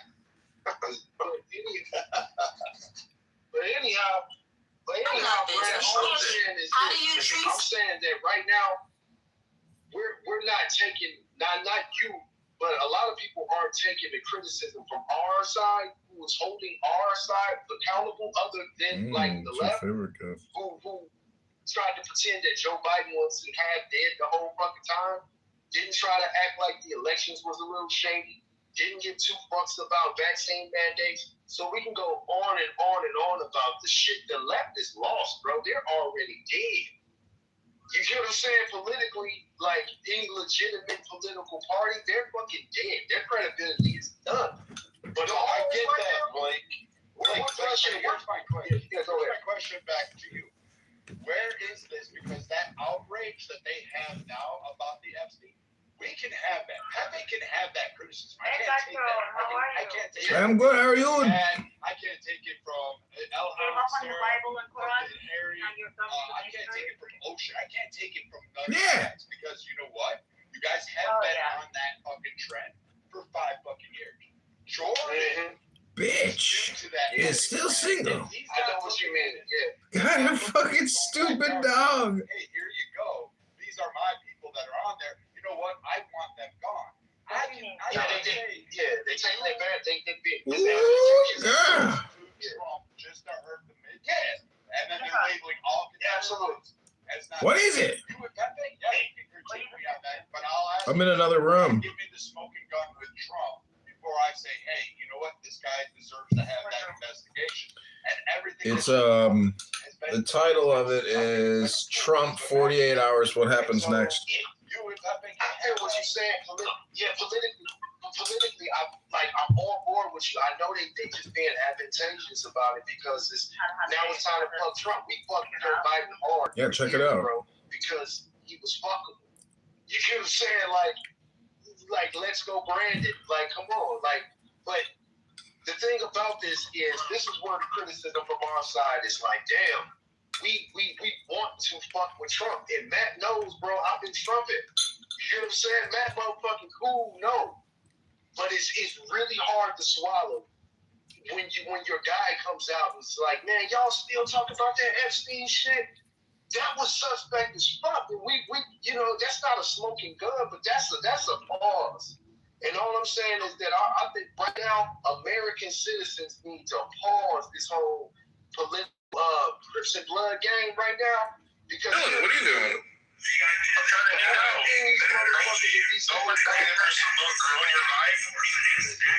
Yeah, sure, bro. Dylan, what are you doing?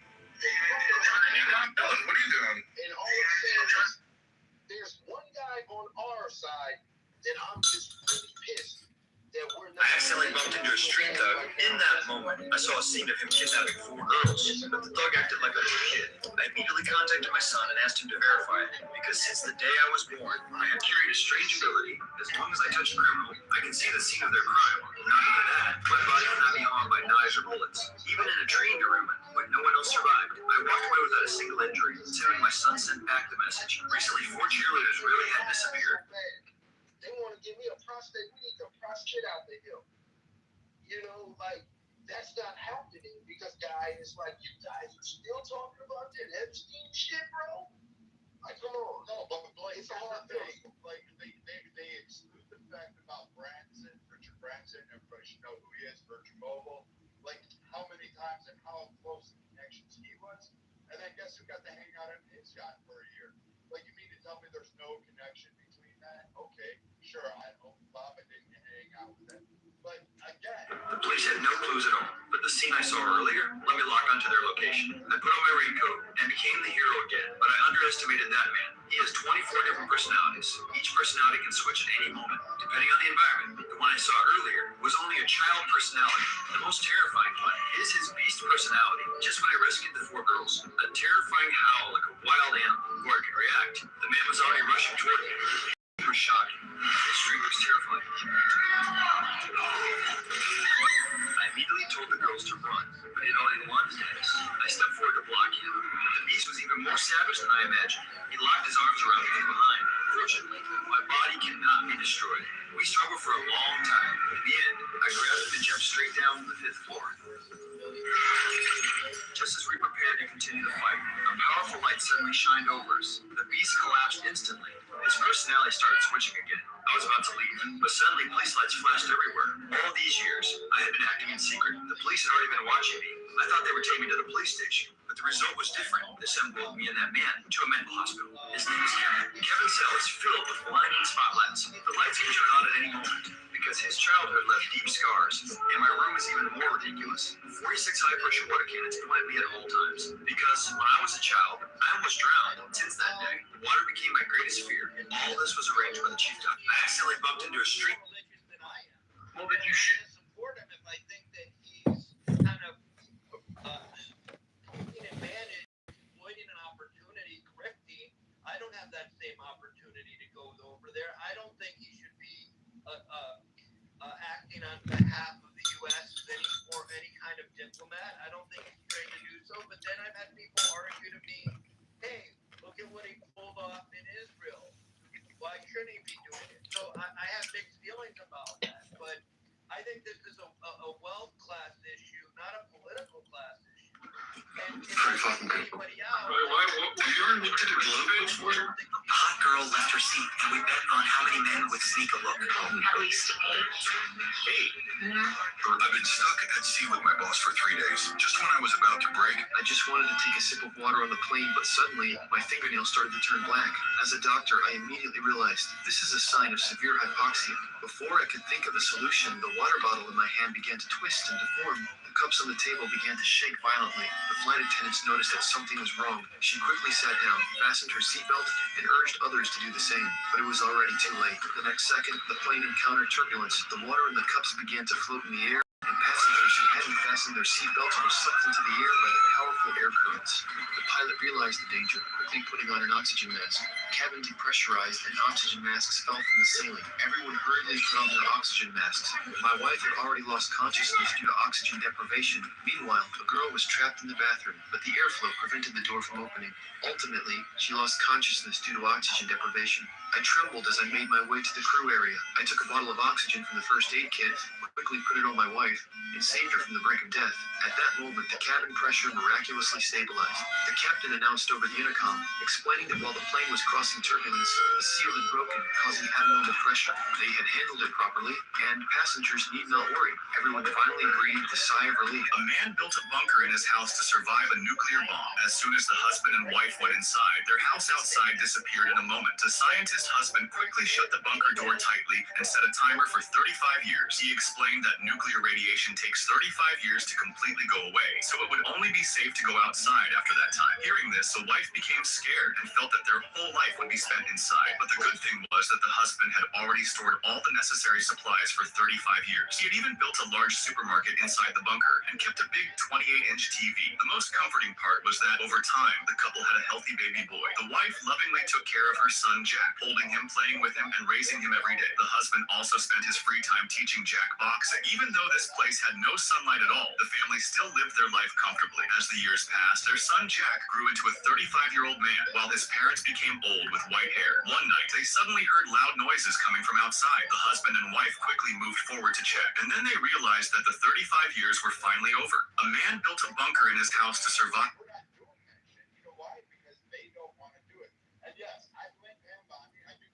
Right. If you actually listen to Jay, I was listening to Jay Tapper's reporting the other day, and I actually sat here. But they don't actually give a shit about their own. They bypass it. I'm totally on page with you. That's what I'm saying is this should not be politicized by either side. Just go after guilty people, whoever they are. But I agree, a lot of people are trying to get a political advantage out of it, and that should be stopped. But why can't you and Brad and Euro maybe why can't would you say that it's fair to weaponize the socioeconomic class? That's far more important to us today. I don't even think bipartisan value and ideology, because I think that the Democrats are quite frankly absolutely useless and paralyzed, and they're not doing anything for me anyways. So I'm much more interested in this class-based issue where I feel that the elite classes are getting away with all kinds of things that are influencing foreign policy and domestic policy. Look, I agree on both sides. On both sides, I agree. Well, that's not right.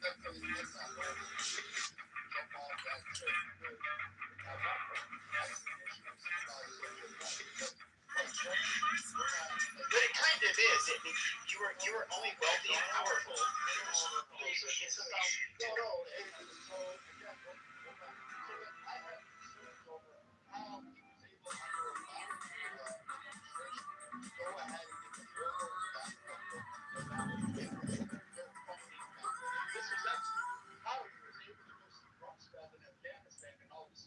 we have like a fucking $1 billion surge going on there. These are questions I have. And however,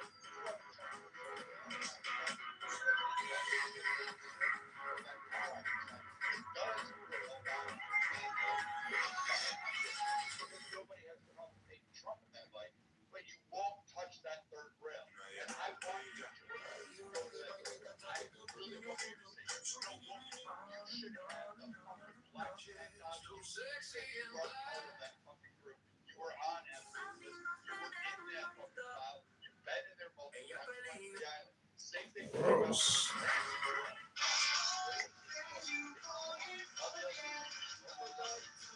Welcome to the sea.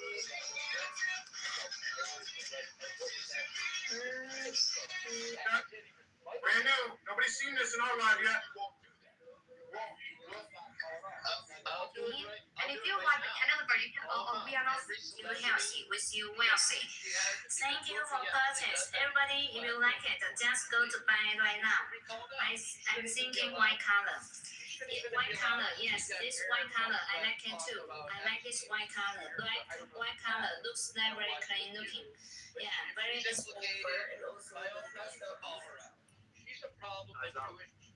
She's a problem Stand with still Jewish and people. Moise. Stand still and I'm Moise. looking at it from that angle as well because it's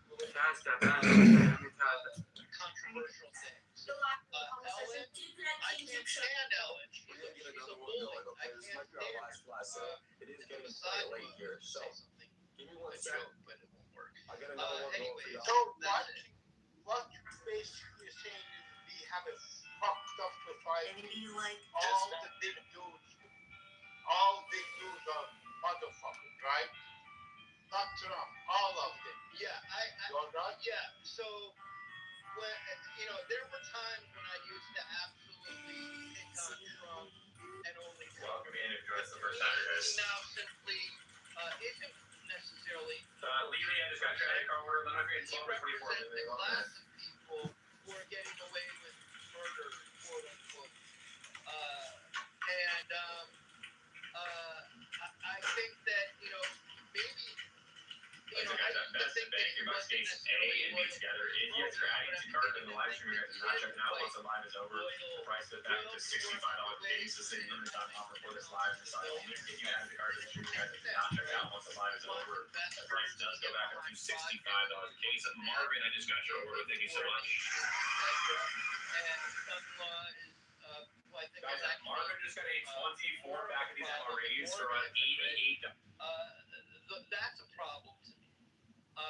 But yes, I think, Cyrus, that it's fair to say that we're talking about a class of people, and Trump should take all the blame.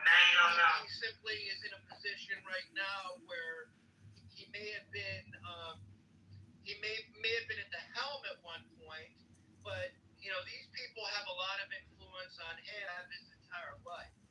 So can I add something here, Matt? I just don't know how it works. Yeah, go. Okay, so let me just say something. Okay. So, Chomsky, okay? I think everybody knows Professor Chomsky, okay? A documented contact meeting with Epstein. And actually, limited intellectual social contact, that's what he confessed. Financial connection, they had some financial transfer, donation-related arrangement. Is there evidence of crime, wrongdoing? No, there is no evidence for that. That's good, I suppose. But I asked ChatGPT about Donald Trump and things that can be used in court in order to actually, take the person to court for certain charges, etc. And this is the answer. Actually, there is not much of documentation. So I asked the question, and there's different sorts of documentation out there available from those files that were released. And I said, are there any documents that can be used against Trump legally? Short answer. There are documents that mention Donald Trump in the Epstein materials, but none have been used to successfully charge him with any crime because it cannot. However, what kinds of documentation mention Donald Trump? Flight logs, contact books, and social connections, photos, public interactions, civil lawsuit mentioned here, but it never got carried out through court system. 2016, there's a civil lawsuit. Witness statements, mixed reliability, never participate. Many said that Trump never participated in abuse, and some said it, but there was not sufficient documentation on their hands. What could actually be used in courts? No such evidence has met that standard in court. Okay, but that wasn't Dr. Jordan's argument. Dr. Jordan's argument was he was protecting people. He was protecting people that were being implicated. Okay, hold on. I'm coming to that. Hold on. At first, I'm going after the person himself. Okay, so that we're talking about Donald Trump. So you see how much we hate him. We don't hate him. We like him. What have you? There's a legal system in this country which has a democratic process. Okay, that legal system takes certain documentation. So at a single person level with Donald Trump, there are not much documentations to accuse the person. So I think at one point we can say whether we have the documentations or we don't. If we don't, then it is really the air. We should go after those that we have documentations for. I think that would be much better. Now, whether he's covering somebody or not, again, that's another line of accusations. You see, there are certain documents that can be used in courts. Now, whether we like certain people to be, to be taken to the court, okay, I take that. But we can't just like take anybody we want. The document has to have certain legitimacy, meet certain standards to be taken. That's all I'm saying. By the way, the whole Epstein file is disgusting. I'm completely for it to be investigated, etc., what have you. But there is so much unreliable data, unfortunately, within that case. It's very unfortunate because it's a huge, accusatory event. Whereas if it is real, even a percentage of it, which is, by the way, it's very, very sad for a beautiful country like United States to be part of it. And if we are, we need to make sure in the future things like this don't happen. Anyways, I don't disagree with this guy. Why would Trump? So he, when asked, he would say, like, yeah, I'll release the Epstein files if I become president. Then that's exactly what he said. Okay, cool. Exactly. And then it's just like people are asking, like, oh, they release the Epstein files, and then he's like, why are you guys asking about the Epstein files? Like, I mean, come on. He's kind of throwing a hissy fit, and then it's been a huge fight to get the Epstein files released. Now, I'm somebody personally never cared about the Epstein files. It was not something I cared about when I voted for him. But when it comes to, You see the giving way that the men walk around always in the same pants, same sandals, holding hands. And have you seen it?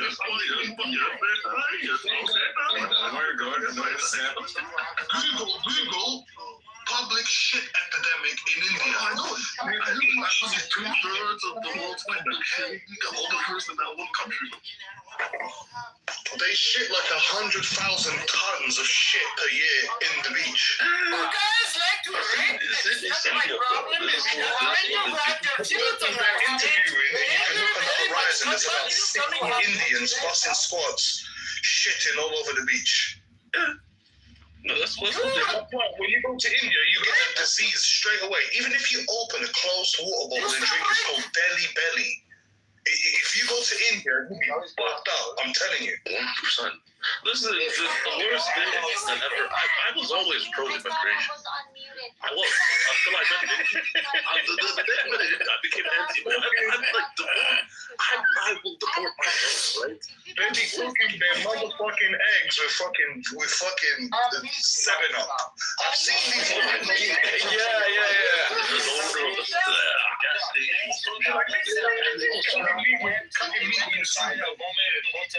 Smell like shit.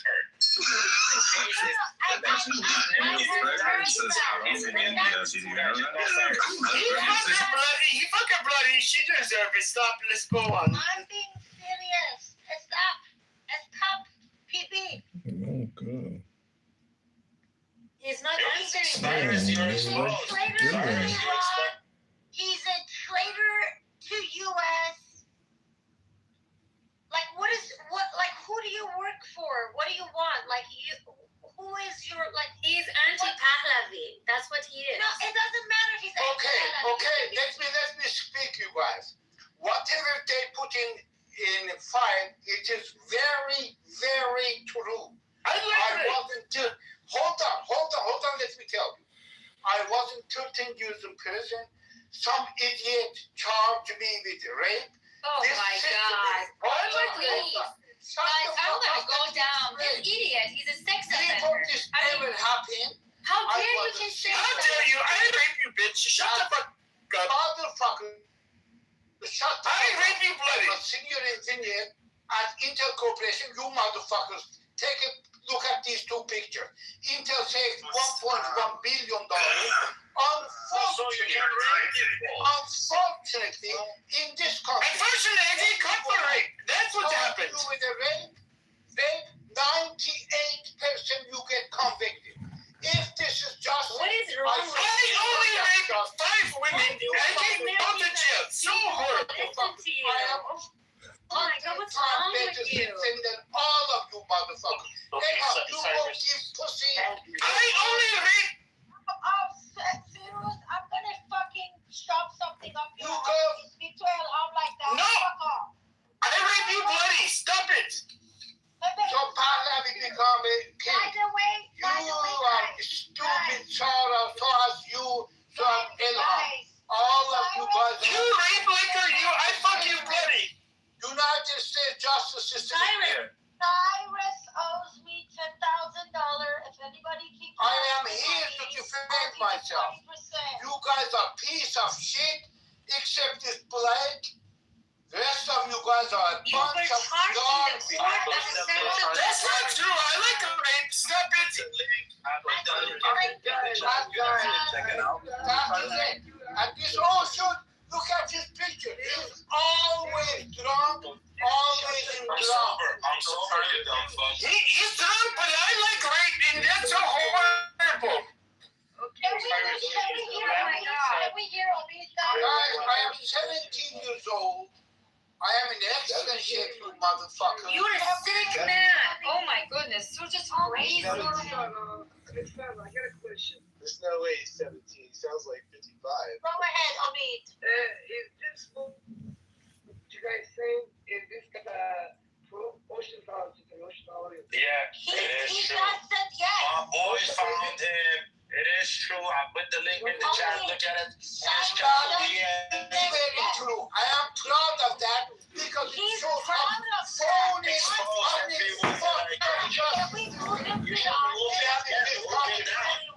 shows to me phony justice system we have in there.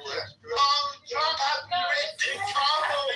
All little girls, no problem. How many did you suck in This the motherfucker has his picture on his page as a jurist, no problem. Been unjustly for prison, and that's a big deal. Fuck up, you guys. Oh, so you didn't know Fuck the hotel room. all of you guys. Welcome to Persian Clubhouse, everybody. Persian Clubhouse, now in English. We now have, they are now fighting with each other. They're now talking about rape. It's lovely